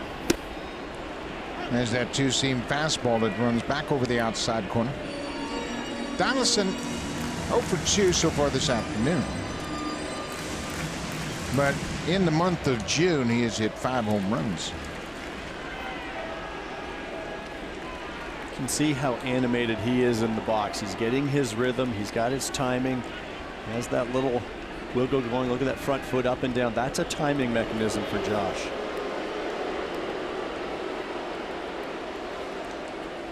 Since Donaldson has come off the disabled list, this is his 18th game. He came into this game batting .323 since his return. 6 homers and 12 RBIs.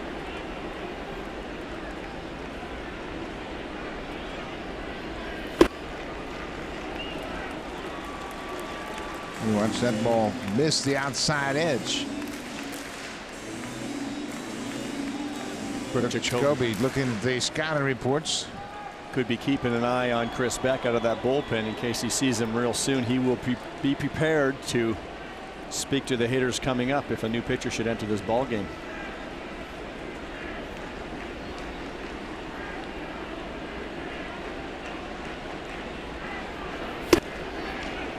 Pillar bluffed a break at first.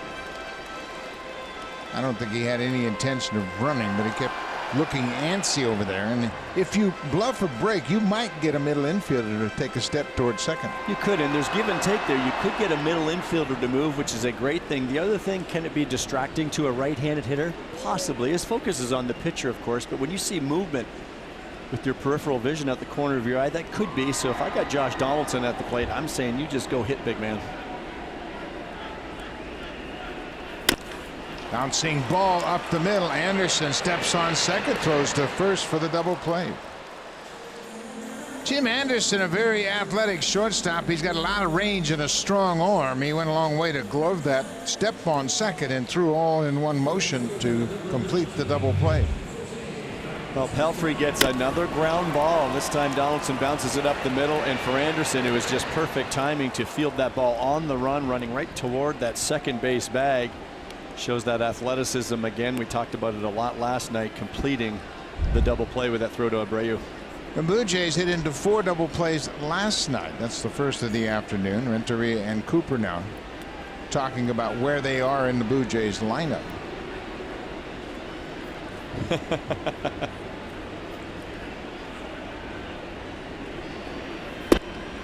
Think there's any thought processes working in that dugout? These managers and pitching coaches are talking all the time, always trying to come up with a game plan that is going to best suit them. And of course, they're at a critical point in this ball game with Pelfrey on the mound going through the order the third time. There is so much information available. They know what hitters hit, what counts they hit, what pitches they hit, where they hit them, and who they hit them off of. Jose Bautista is over 2 with a strikeout.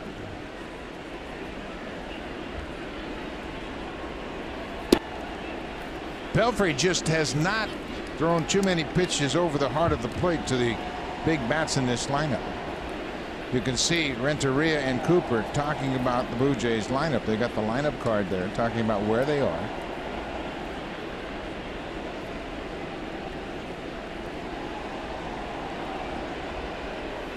You ever disagree, Buck, with your pitching coach and have a little dialogue going back and forth when you're making that decision of when to go to the bullpen? Yeah, you do. I mean, everybody has a different thought about how you're going to close out an inning, close out an at-bat, close out a ball game. And you talk to your pitching coach before the game, and he will give you availability.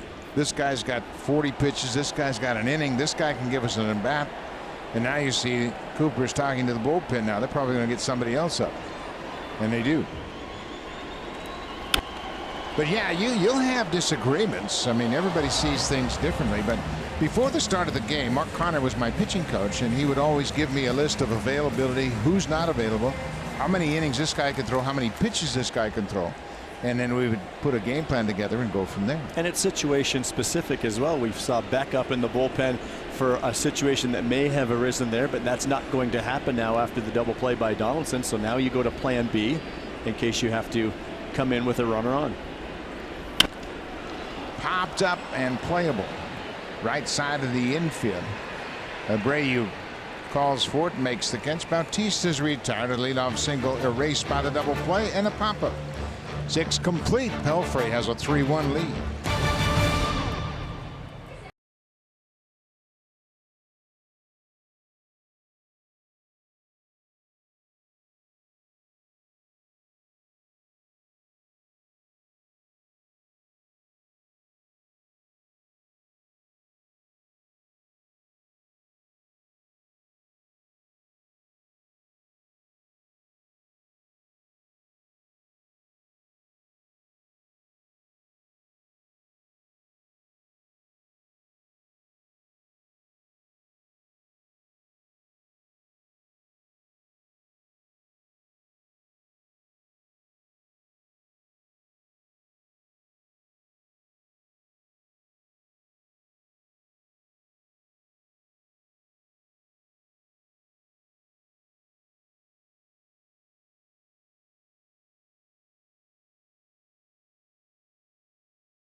Tomorrow, vote Toronto Blue Jays for your 2017 All-Stars with the Esurance MLB All-Star Game ballot. Vote at bluejays.com/vote and catch all of the excitement of the 88th MLB All-Star Game live from Miami, presented by MasterCard. Catch it live on Sportsnet on July 11th. Buck. Thank you very much. It's always a great baseball event and basically signals the artificial middle of the season.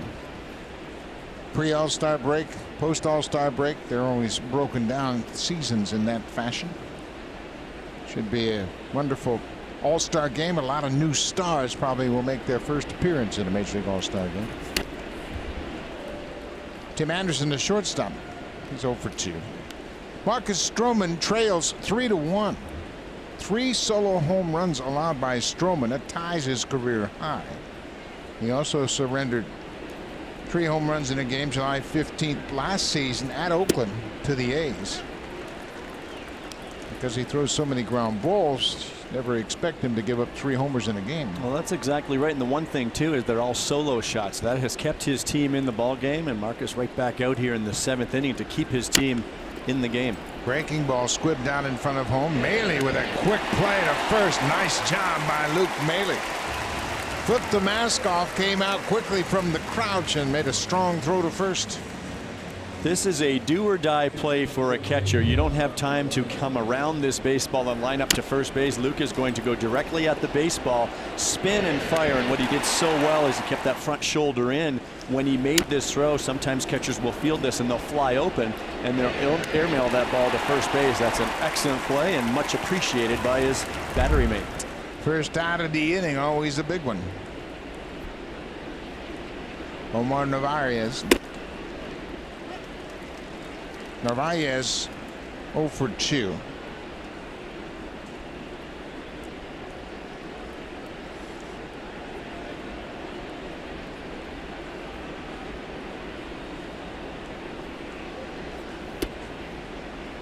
Changeup called strike 2. Haven't seen a lot of changeups from Marcus today, but that's why you keep it in your holster, break it out when you need it, and pitching into the 7th inning. Anything goes now. We talked about all 5 pitches that he can throw in any count. He's been very good again today. 0-2 pitch. Lays off that breaking ball in the dirt. Stroman comes into this ball game with a 7-2 record and a .903 earned run average. The rest of the starting rotation is 9-22. So Stroman has done more than hold up his end of the bargain.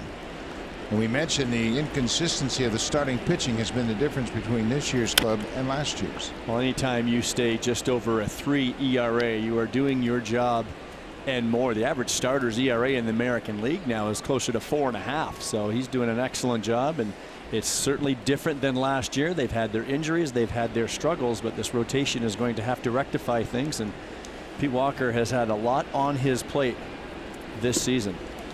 Stroman gets another strikeout with a breaking ball. 4 strikeouts, 5 now for Stroman.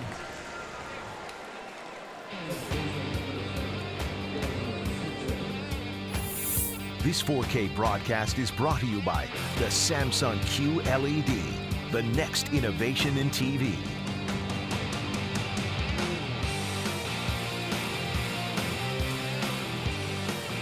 Top of the 7th inning, 2 outs. Number 9 hitter, Yolmer Sanchez. There's a good changeup to get ahead.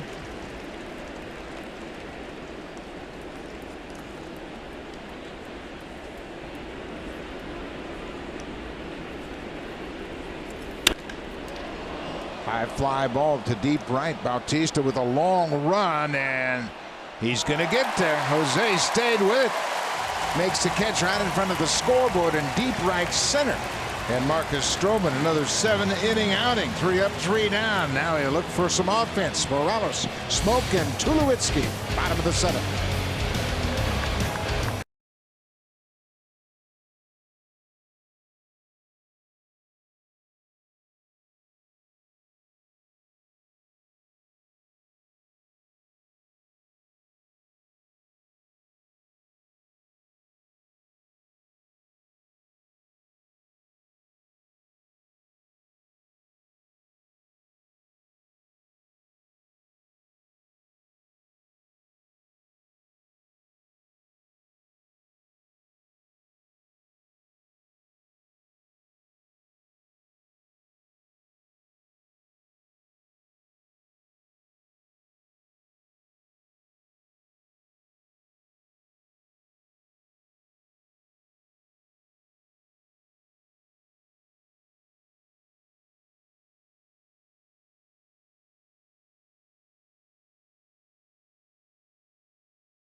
Terrific outing here this afternoon. 86 pitches over 6 innings.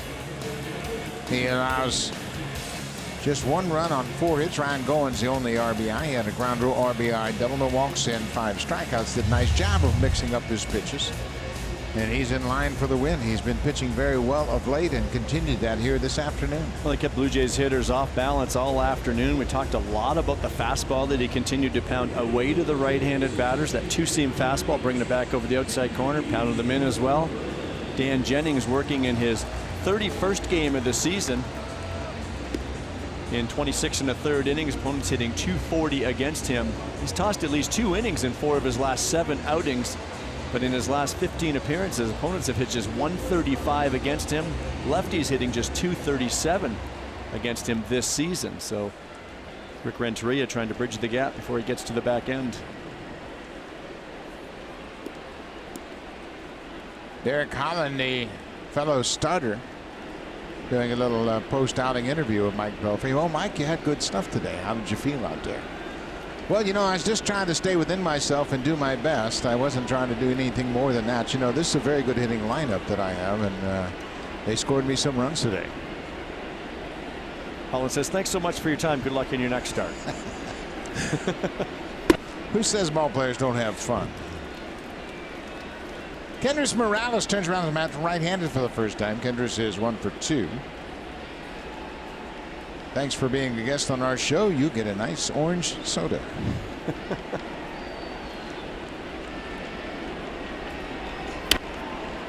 Fouls back 1-1. Jennings, the only left-hander they have down in their bullpen. He has come into this situation to turn Morales and Smoke around. 2-pitch pitcher, fastball average just over 91 miles per hour. He's got the slider to go with it. He throws them about 50-50. Gets a lot of ground balls if someone should reach base. Bouncing ball, big hop for Anderson. He's got plenty of time. That's 1 away. It's a great weapon as a relief pitcher that you get a lot of ground ball outs, because oftentimes you're coming in with runners on base, and a lot of times you can be 1 pitch away from getting a couple of outs. There are times, of course, when you need strikeouts. If you come in the middle of the game and you've got a couple of runners on, you don't want to give up any contact.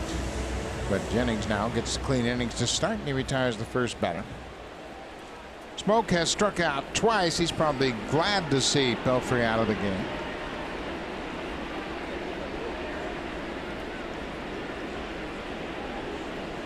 Smoke's hit .360 against lefty pitching this season. 4 of his 19 home runs have come batting right-handed.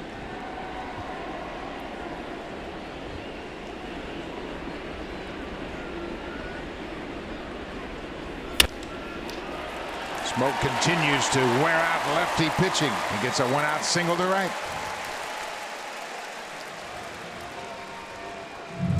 This copyrighted telecast is presented by authority of Rogers Blue Jays Baseball Partnership and may not be reproduced or retransmitted in any form.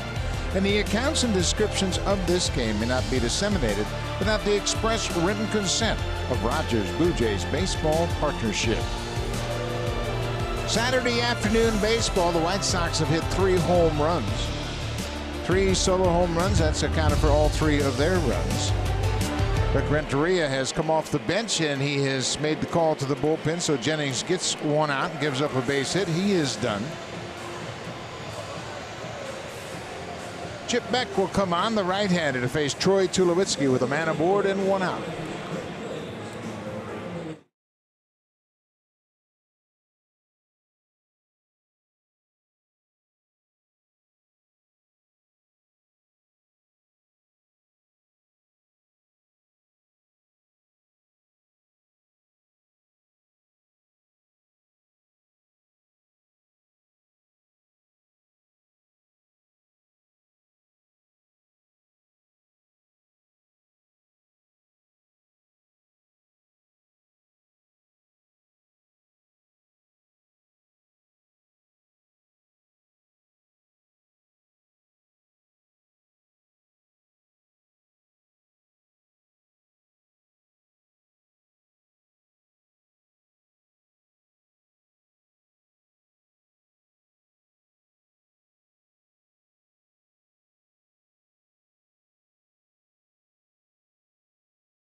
Blue Jays on Sportsnet.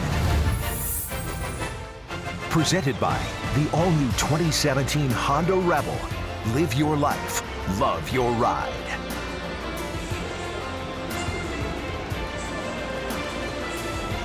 Welcome back to Rogers Center. New pitcher is Chris Beck taking over for Dan Jennings here in the 7th. Chris Beck working in his 22nd game of the season. 29 base runners allowed in his 25 innings of work. A very nice number. 21 strikeouts. Opponents just hitting barely over 200 against him, but he owns an ERA under 2 in his last 15 appearances. 4 of 12 inherited runners have scored. He will try to change that number right here, leaving Smoke stranded.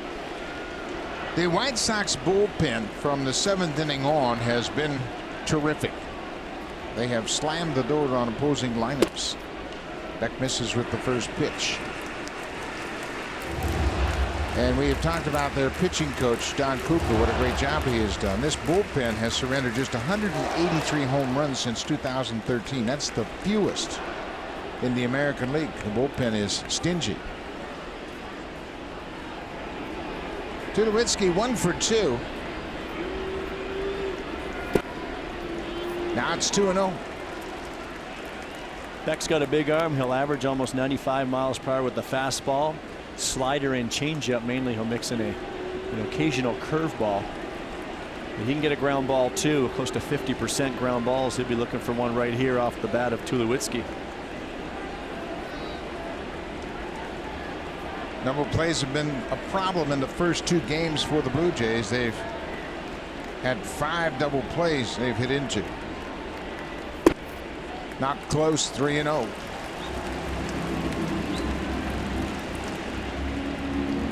Beck making just his 2nd career appearance against the Blue Jays, as you see Ryan Tepera standing by ready in the Blue Jays bullpen.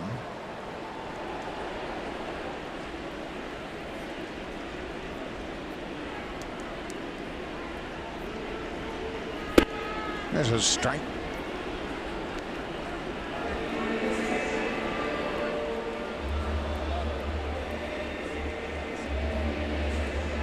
Well, Troy ahead of the count right here. He's got a wide open right side of the infield, and as we talked about earlier, the last couple of days in batting practice, he's been really trying to stay inside the baseball and stay on it. And we'll see if he doesn't try to utilize that hole right here. Had a base hit to the right side his first time up back in the 2nd. 3-1 to Tulowitzki. Ball 4. 2 aboard now. Dwight Smith Jr., the rookie, will come to the plate.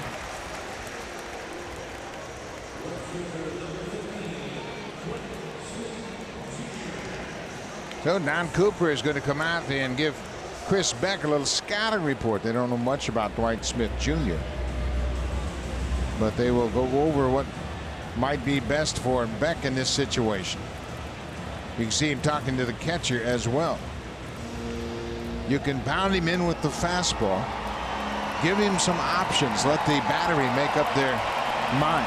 So what happens is before each series, the pitching coach will have a meeting with all of the pitchers, starting pitchers, relievers, and all the catchers. So you have a game plan on all of the opposing hitters. But now you get into game 2 of a series, a relief pitcher's coming into the ball game. A lot of those guys from that meeting early Friday forget a lot of things.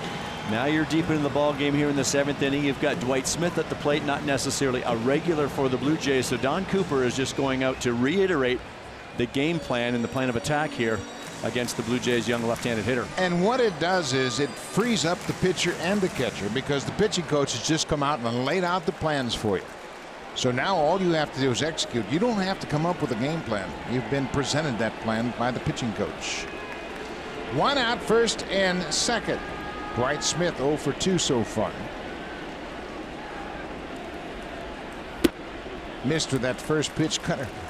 Who has the advantage in a situation where neither the batter nor the pitcher know what they're dealing with? I've always felt it's the pitcher. As a hitter, the more information you can gather and the more data over numerous at-bats can only help you. Now, Dwight Smith does not have that with Beck on the mound, but as a young hitter, you just have to stay on the fastball and adjust to the off-speed. Ground ball up the middle, base hit. Smoke's being waved around. He's going to come in. Here's the throw to the plate, cut out. Dwight Smith Jr. has his first big league RBI.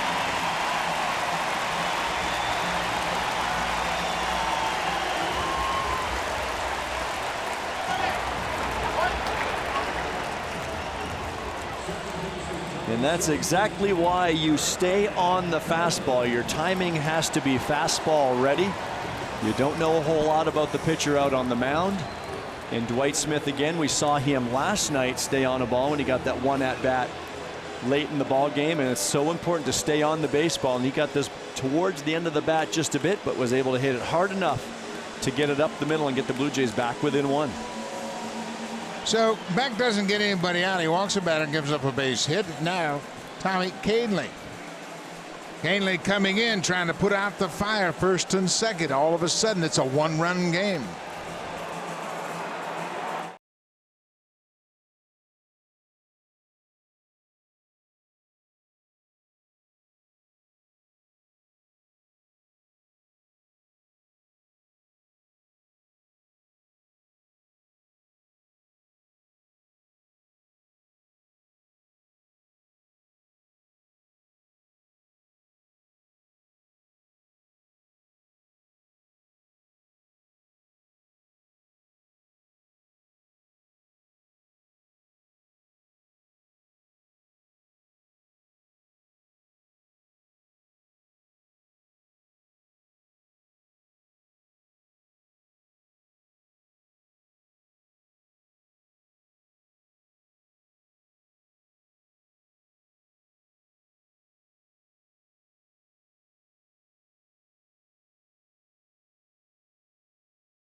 Through the middle has made it a one-run game. His first career Major League RBI. He stayed on this pitch very well. A good sinking fastball down and away, but you stay on that pitch and get just enough of it toward the end of the bat to get it up the middle. Got the Blue Jays within one, and he's pretty excited about his performance, and he ought to be. Nice piece of hitting at a big point in this ball game. He's now 6 for 12 in his young big league career. This is Tommy Kahnle making his 28th appearance of the season. Well, Kahnle has been lights out in this White Sox bullpen, working in his 28th game of the season. Just 21 base runners in 26 2/3 innings, 46 strikeouts in those 26 2/3. Opponents hitting 165 against him. That's 15.5 strikeouts per 9 innings. A whip, 4th in the American League, and he has been very good. And Rick Renteria has brought him in to try to hold down the fort. Ryan Goins had an RBI double in the second. He drove in the first Blue Jay run. 1 for 2 on the afternoon.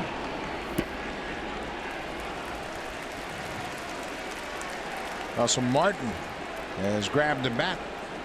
He's going to hit in Luke Mailey's spot.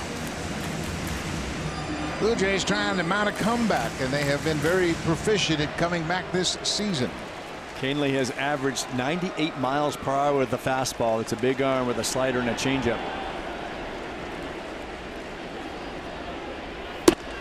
The Blue Jays have 20 come from behind wins this season. Testimony to how good their bullpen has been. Shut down the opponents late in the game. Marcus Stroman with a very strong outing, and just the home runs that killed him today, but it's a 3-2 game. Well, and to Marcus's credit, that's what he did so well today. Gave up back-to-back solo homers in the second inning, but he kept his team in the ball game. Abreu got him in the 6th. He only allowed the 3 runs, but when you keep your team in the ball game, you give your offense a chance to get back in it. If he lets that get away, 4, 5, 6 runs, very difficult to come back. 2-0.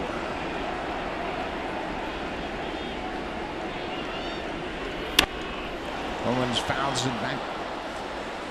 Dwight Smith Jr. just picked up his first Major League RBI this inning. His father, Dwight Smith, got his first Major League RBI May 21st, 1989 against the Cincinnati Reds, an RBI triple off Rick Mailer. So now Dwight Smith Jr. has an RBI in the big leagues just like his dad on Father's Day weekend. Goins hits it sharply to Anderson. Second for one. Back to first. Double play. Another double play turned by Chicago, the second of the afternoon. That ends the inning. But Dwight Smith Jr. has made it a one-run game.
Stroman with another solid outing today. Over 7 innings, he only needed 90 pitches. He gave up 6 hits, but unfortunately 3 of those 6 hits were solo home runs. That's accounted for those 3 earned runs. He walked 1 batter and struck out 5. Second time in his big league career he's surrendered 3 home runs in a game. Now he turns it over to the bullpen and Ryan Tepera. Well, Tepera trying to keep this a 1-run ball game, working in his 30th game of the season.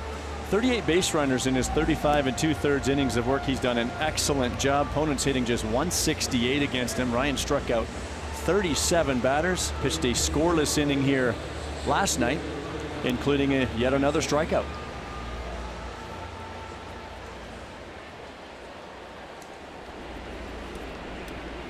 Three-two ball game. White Sox will bat top half of the 8th inning. It'll be the top of the order. Good test for Ryan Tepera. Hanson, Cabrera, and Abreu. Top 3 in the White Sox batting order.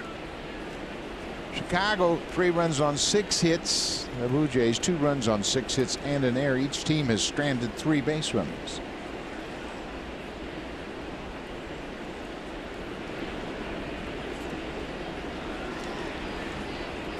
Alan Hansen 0 for 3. Reached on an error in the 5th inning.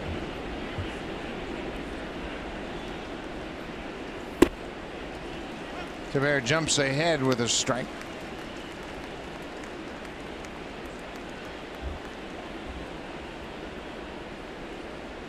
The White Sox beat the Blue Jays last season in the season series 5-1.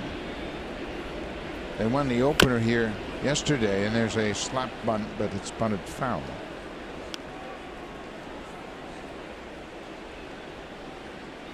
They have played very well here at Rogers Center since 2012, 13-6 playing the Blue Jays at home. Very interesting here from Hansen. It's like a swinging bunt. He's trying to draw the infield in a little bit, but then slap it by him. You can see him looking right down there at Josh Donaldson. Try to draw the third baseman in when you move your feet and then slap it by him, but he topped that ball into the dirt. Hansen is from La Romana in the Dominican Republic. And the Blue Jays had many players that tried that over the years. Alfredo Griffin, Tony Fernandez, they all came from Dominican. And that was part of their game plan. Don't see that a whole lot anymore. No, you don't. But Alfredo did it very effectively, and so did Tony Fernandez. Tremendous bat control. When you run as well as these guys do, you hit it on the ground, you hit it off home plate, chances are you're going to have a good chance for a base hit. 1-2. Way up too high.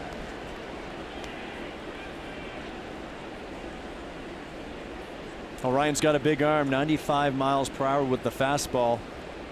Slider, cutter, and changeup. Joe Biagini still working on his pitching mechanics. Talking to Aaron Sanchez right there. Always watching other pitchers as well. Many pitchers will tell you that. Hitters will do the same.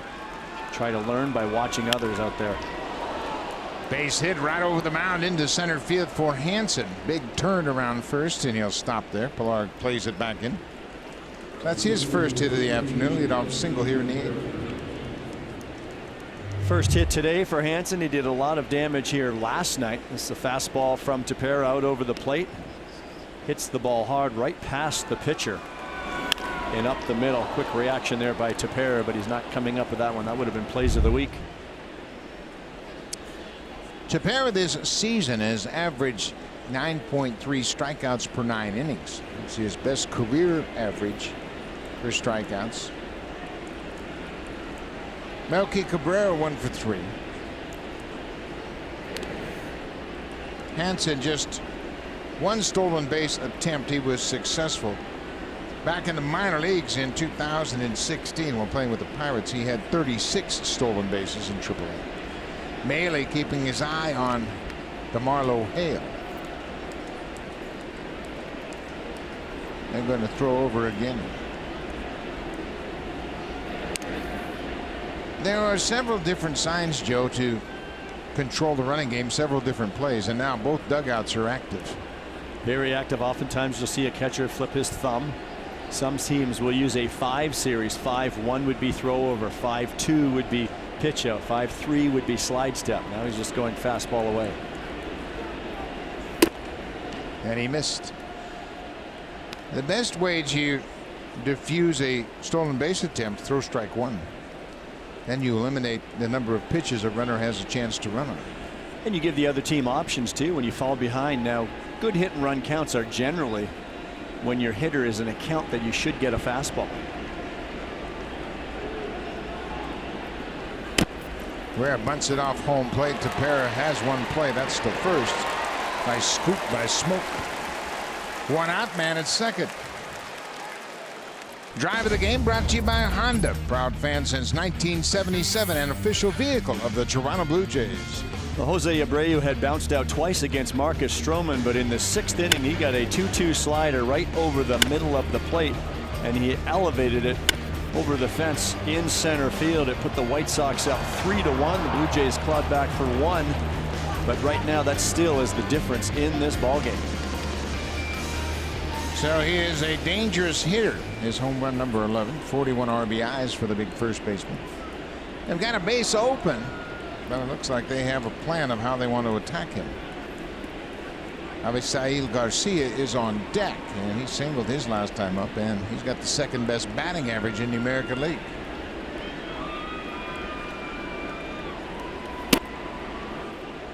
Abreu is the rock. Garcia is the hard place. Pick your poison. Tough spot now. Hit a breaking ball for a home run to center field. Garcia had a ground ball base hit through the left side in the 6th.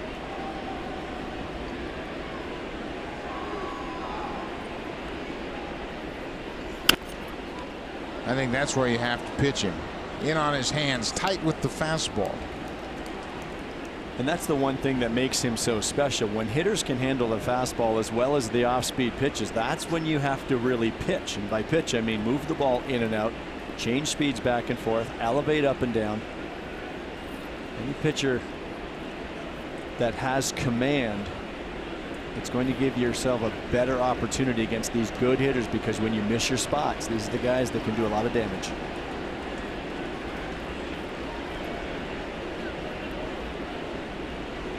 Ball on the strike as Tepera chases Hansen back to second. It's a 1-run game, and the Blue Jays trail by a run 3-2, 8th inning.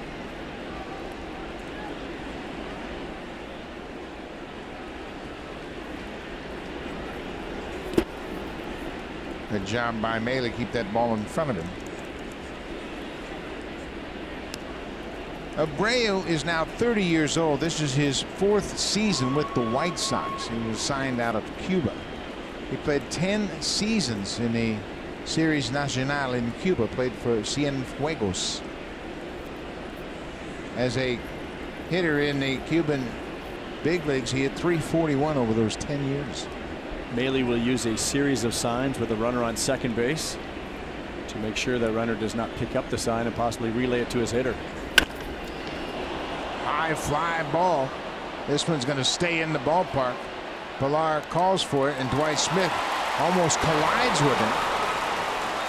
Hansen advances to third.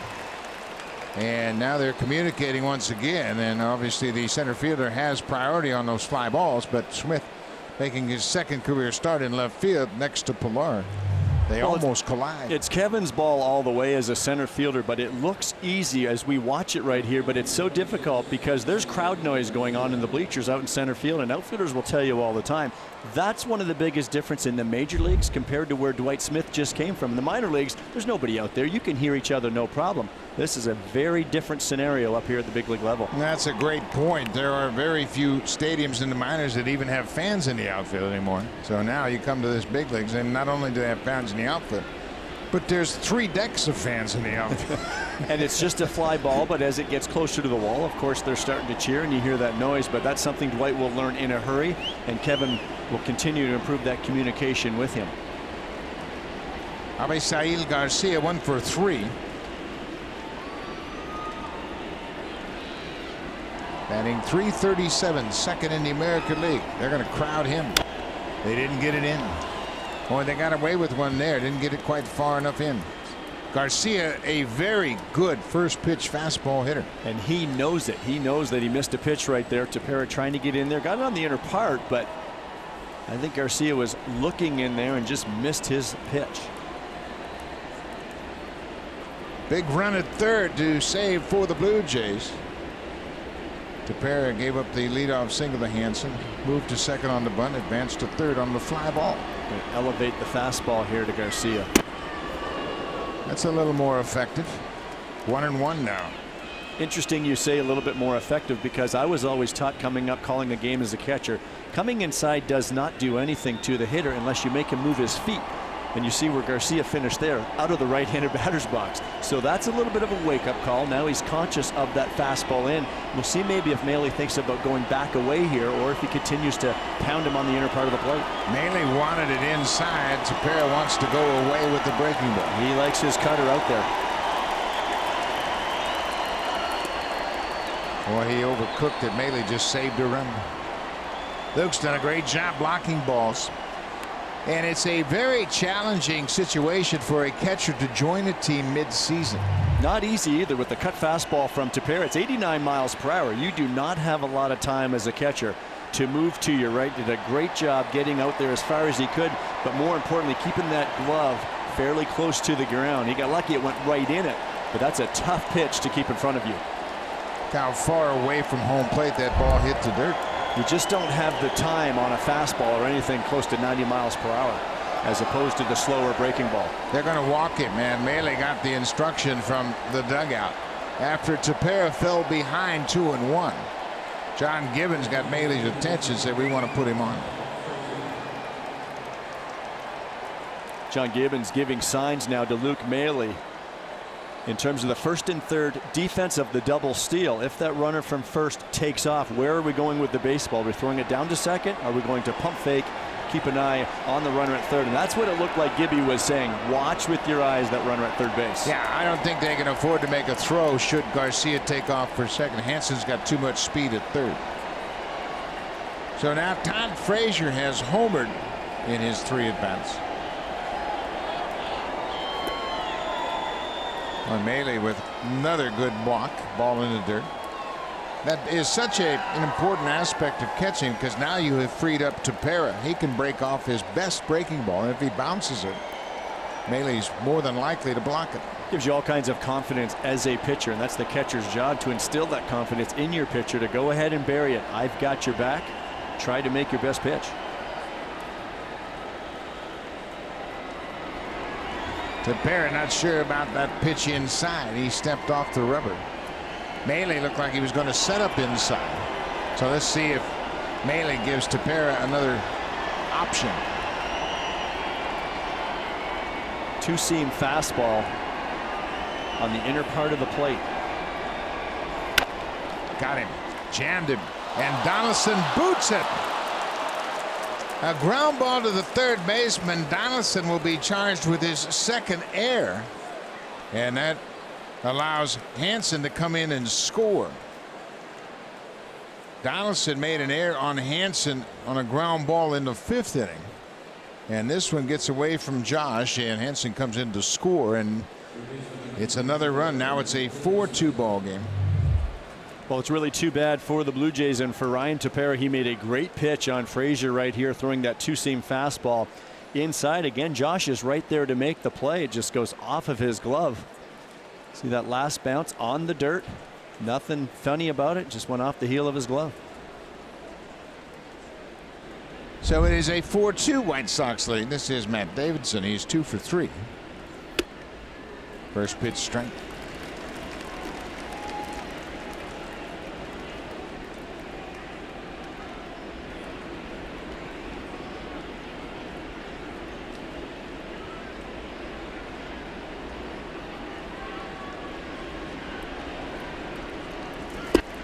Waves at that breaking pitch. Strike 2. Well, Ryan is going to have to overcome that and get his next man right here and try to limit the damage.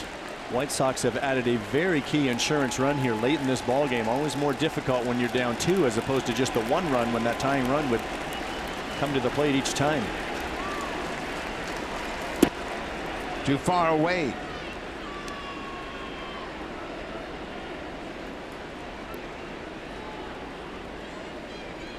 Donaldson with his first 2-error game since May 17th last year.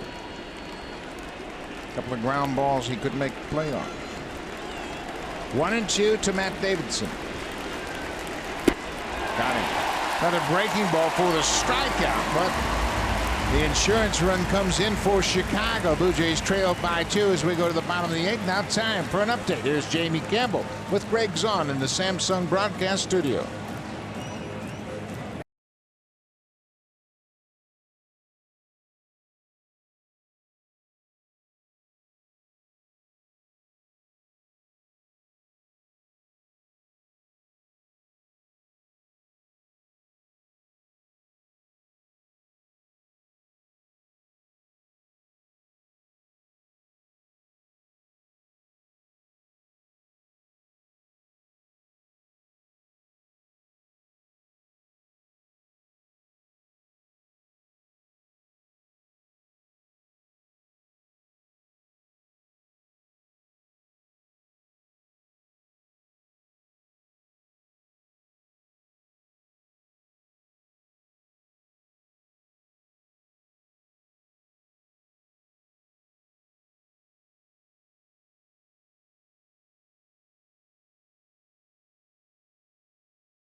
Father's Day, and in honor of that special day, Blue Jays Central presents Scouts Honor, a look at the unique relationship between Blue Jays prospect Rowdy Tellez and Dee Brown, his former coach, mentor, and the man who scouted him and convinced the Blue Jays to draft him. Join us for a special Father's Day edition of Blue Jays Central, Scouts Honor, at 12:30 p.m. Eastern, 9:30 a.m. Pacific time. Don't you dare miss it. Buck Martinez and Joe Siddle once again. Thank you, Hazel Maid. And we get the Blue Jays started here in the bottom of the 8th. Russell Martin will come on and pinch hit for Luke Maile. Maile 0 for 2.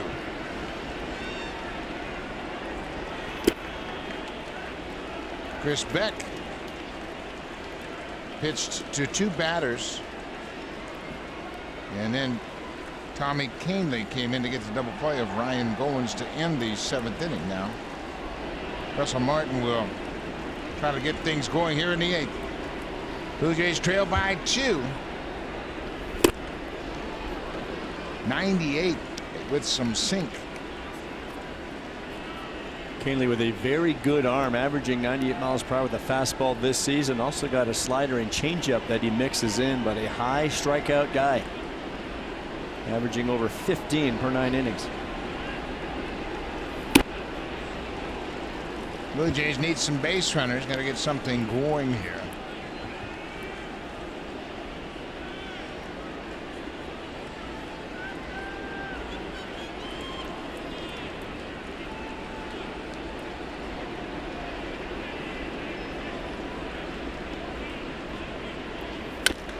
Martin bounces it to third. Nice play by Davidson. Takes his time. 1 away. 47,171 in attendance on this Junior Jays Saturday. Bruno Osuna, the closer. Aaron Loup, the lefty, loosening up. Bottom third of the White Sox lineup scheduled to bat. Hello to you out there. You enjoying a great afternoon, all the Blue Jays fans.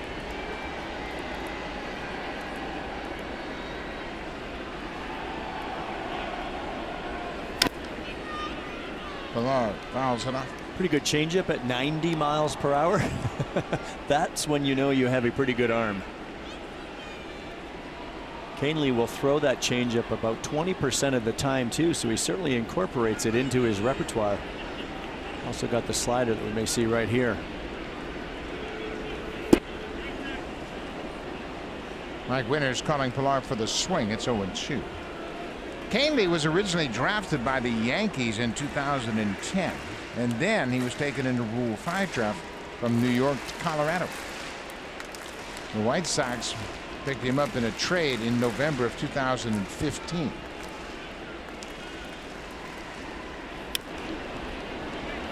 .97 upstairs. It's a lot for a hitter to cover when he's throwing 96 to 98 miles per hour. We've seen the slider now. We've seen the changeup. So you've got 3 quality pitches, and the numbers do not lie. Tommy Kahnle has been dominating this season for the White Sox.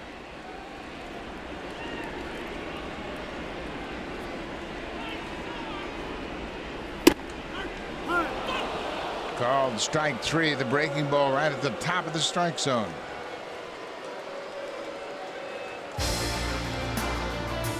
Available Honda Sensing in the all-new 2017 CR-V, designed to help keep you safe wherever you play. Honda, proud fan since 1977 and the official vehicle of the Toronto Blue Jays.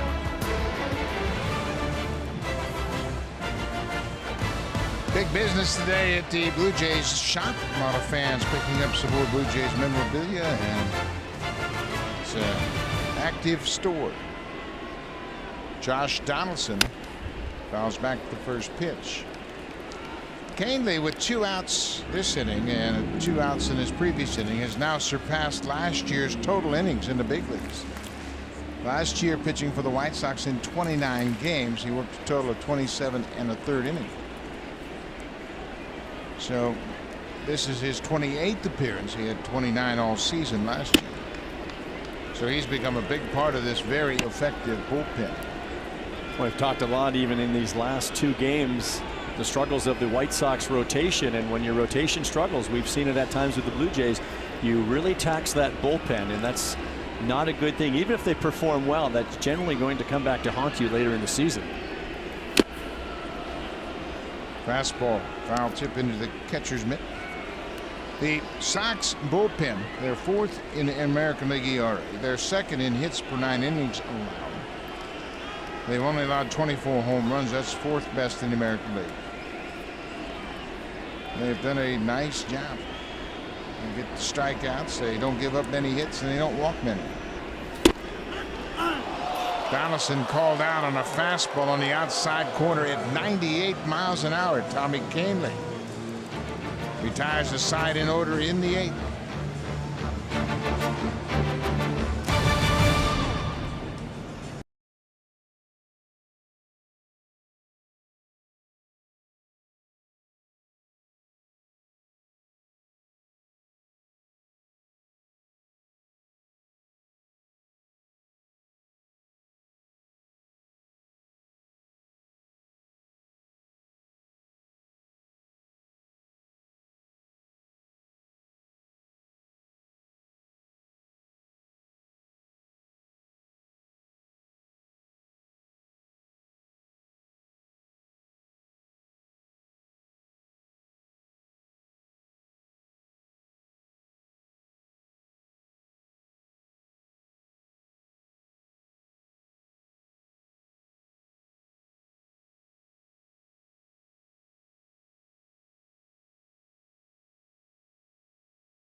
take on the White Sox in the series finale tomorrow. They'll send big left-hander Jay Happ to the mound against James Shields, the veteran right-hander for Chicago. It all starts at 12:30 p.m. Eastern Time.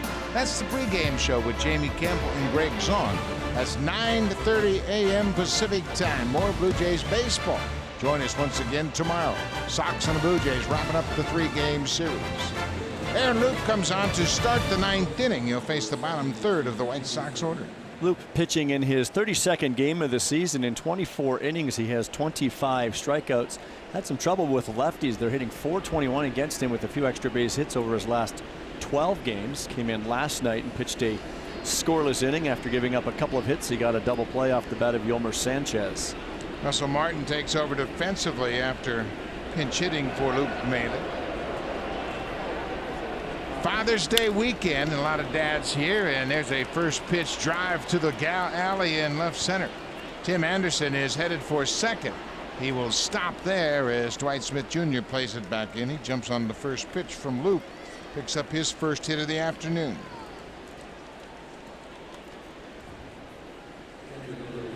The White Sox got a big run last inning with the leadoff man reaching base. Alan Hansen had a single, came around to score.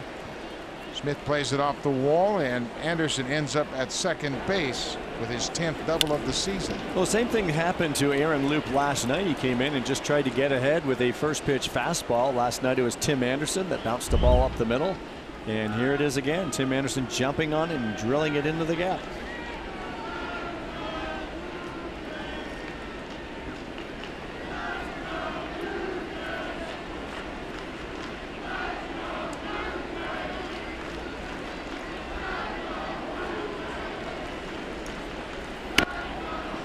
Perfect bunt to third, and Donaldson goes to first. Anderson goes way around third base. There's no one there.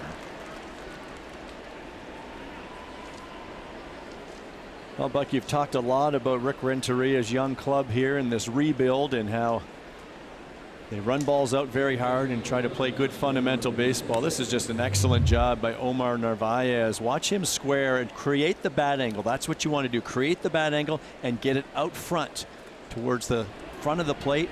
Creates the bat angle and just drops that down the third base line. You see so many hitters that they don't get the bat out front first of all, and then they jab at the baseball. So the infield has to come in and try to save this run. Yolmer Sanchez is a switch hitter, batting right-handed for the first time today. He goes after that first pitch and misses. You mentioned Loup giving up a first pitch double. He did that in the Tampa Bay series. He gave up a first pitch home run to Corey Dickerson. Came in, threw a first pitch changeup, and Dickerson hit a home run to center. 0-1. Don't be surprised if they put a squeeze on here, even a safety type squeeze. And here comes the batter. Bunted perfectly. Loup goes to first and throws it away. Sanchez is headed for second. Goins will retrieve it. But they had a perfect scenario. Number 9 hitter that can handle a bat. Anderson at third with good speed, and they pull off the squeeze.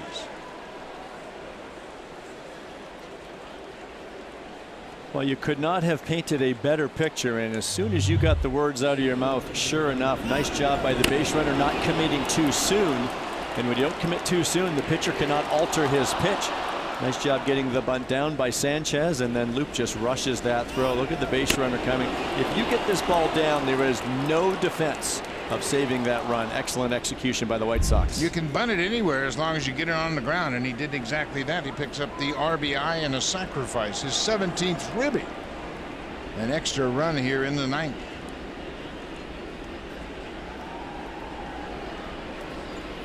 They're going to try it again. That ball hit Anderson as he bunted it foul.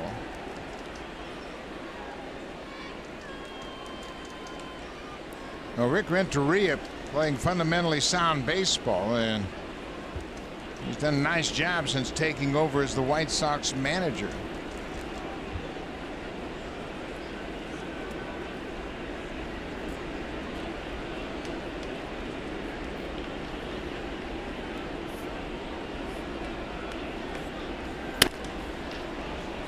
That'll go down the right side foul. 1 out, a run in here in the 9th. It's now 5-2 Chicago. Hansen picked up an RBI, scored a run, picked up a base hit and scored a run in the 8th. He's 1 for 4. Leadoff hits, especially leadoff doubles, are tough to keep from scoring. Mike Pelfrey with a good effort. 6 innings of 1-run baseball as the starter.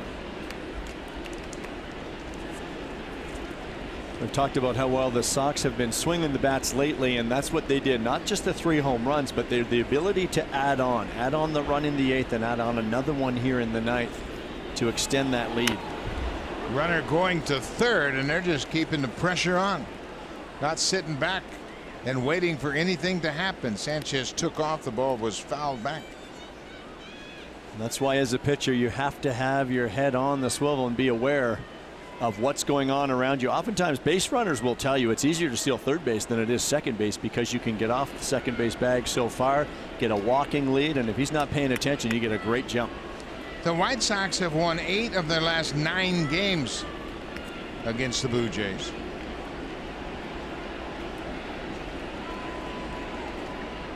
Oh, and 2. Loop ahead of Alan Hansen, the center fielder. Sanchez was going to go again.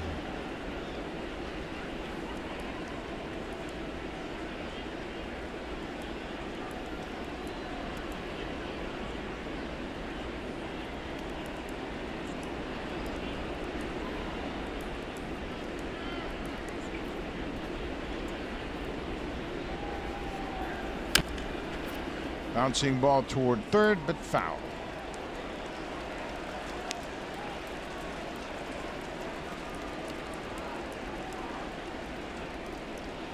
White Sox have had a very diverse game today. Their first 3 runs scored on 3 solo home runs. And they scored a run on an error, and here they used a squeeze bunt to score their 5th run. They take advantage of a couple of errors by the third baseman and an error by Loop. Blue Jays have committed 3 errors in this game. The ability to tack on like that just gives yourself that extra cushion, especially for the solid Sox bullpen. Loop swipes at it. Goins was there to make the play. Sanchez held at second because he thought the pitcher was going to make the play, and he made the right move. He is safely still in scoring position.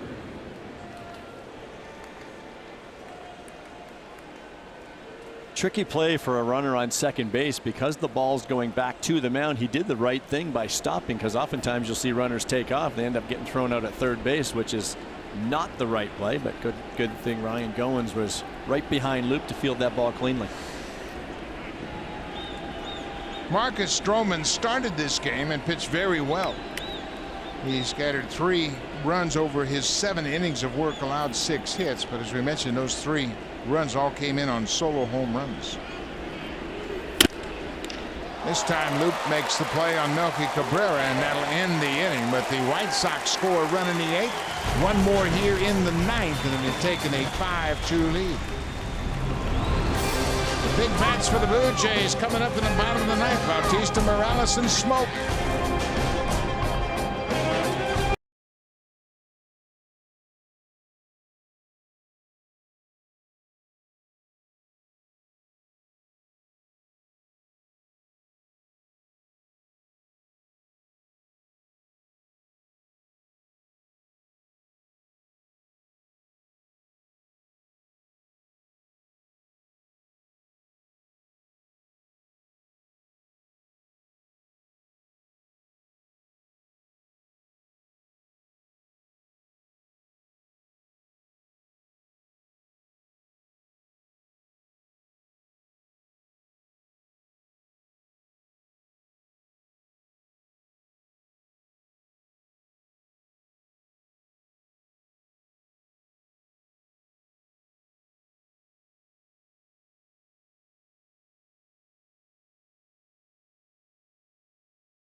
pitcher for the White Sox, David Robertson, their closer. He's 10 of 11 this season. This will be his 23rd appearance of the year.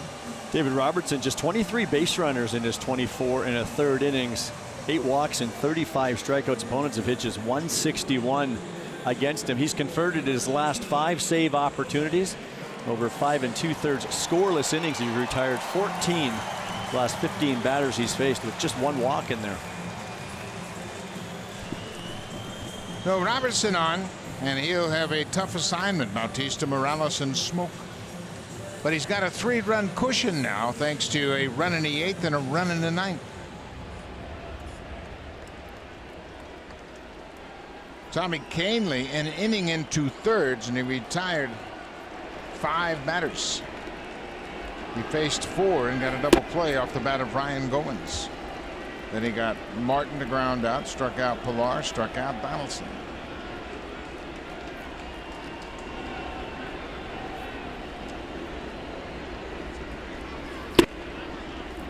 Cut fastball. Robertson picked that up when he was in New York. Pretty good pitch for him, but he's also got a very hard curveball and a decent fastball.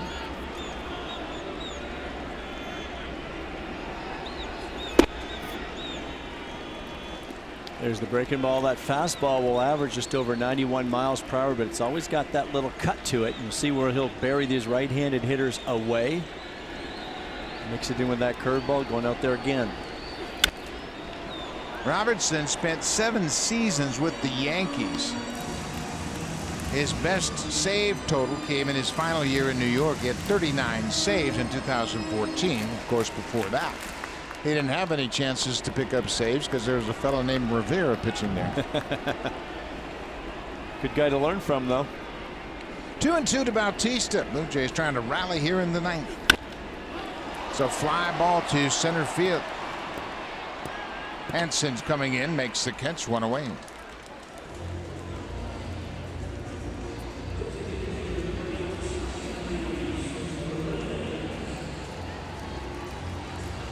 Robertson for the White Sox has had seasons of 34 saves, 37 saves, and he is looking for his 11th of the season this afternoon.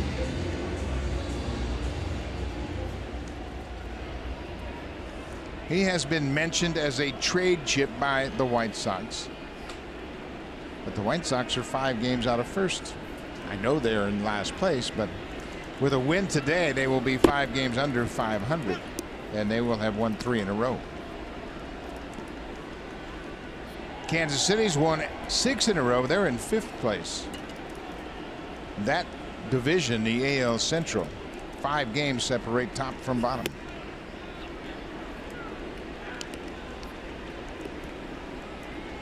Not all that dissimilar than the way things are bunched up in the AL East, and you just have a lot of teams. It'll be very interesting, and that's the thing. If you're in a rebuild like the Chicago White Sox, yet you're still in it, what do you do? It's so tricky, and it's going to be very interesting for some teams when it comes deadline time. Which direction do you go? If you play too well, you take yourself out of the rebuild. Renteria talking about Morales as a hitter. He said he takes the breaking ball to left field, pulls the fastball. Swings and misses that curveball. The ball bounces away from the catcher. They go to first to complete the strikeout. 2 outs, and the Blue Jays down to their final out. So Robertson comes in here, gets a fly ball and a strikeout.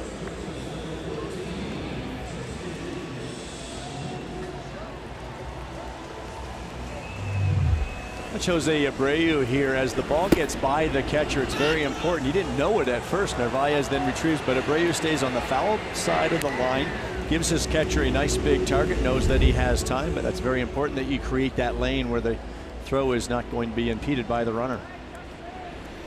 Justin Smoke singled his last time up. He came in to score on the Dwight Smith RBI single.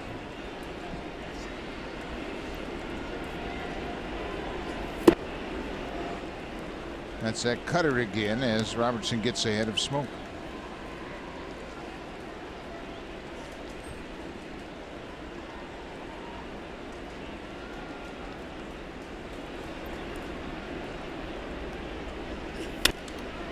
Foul back.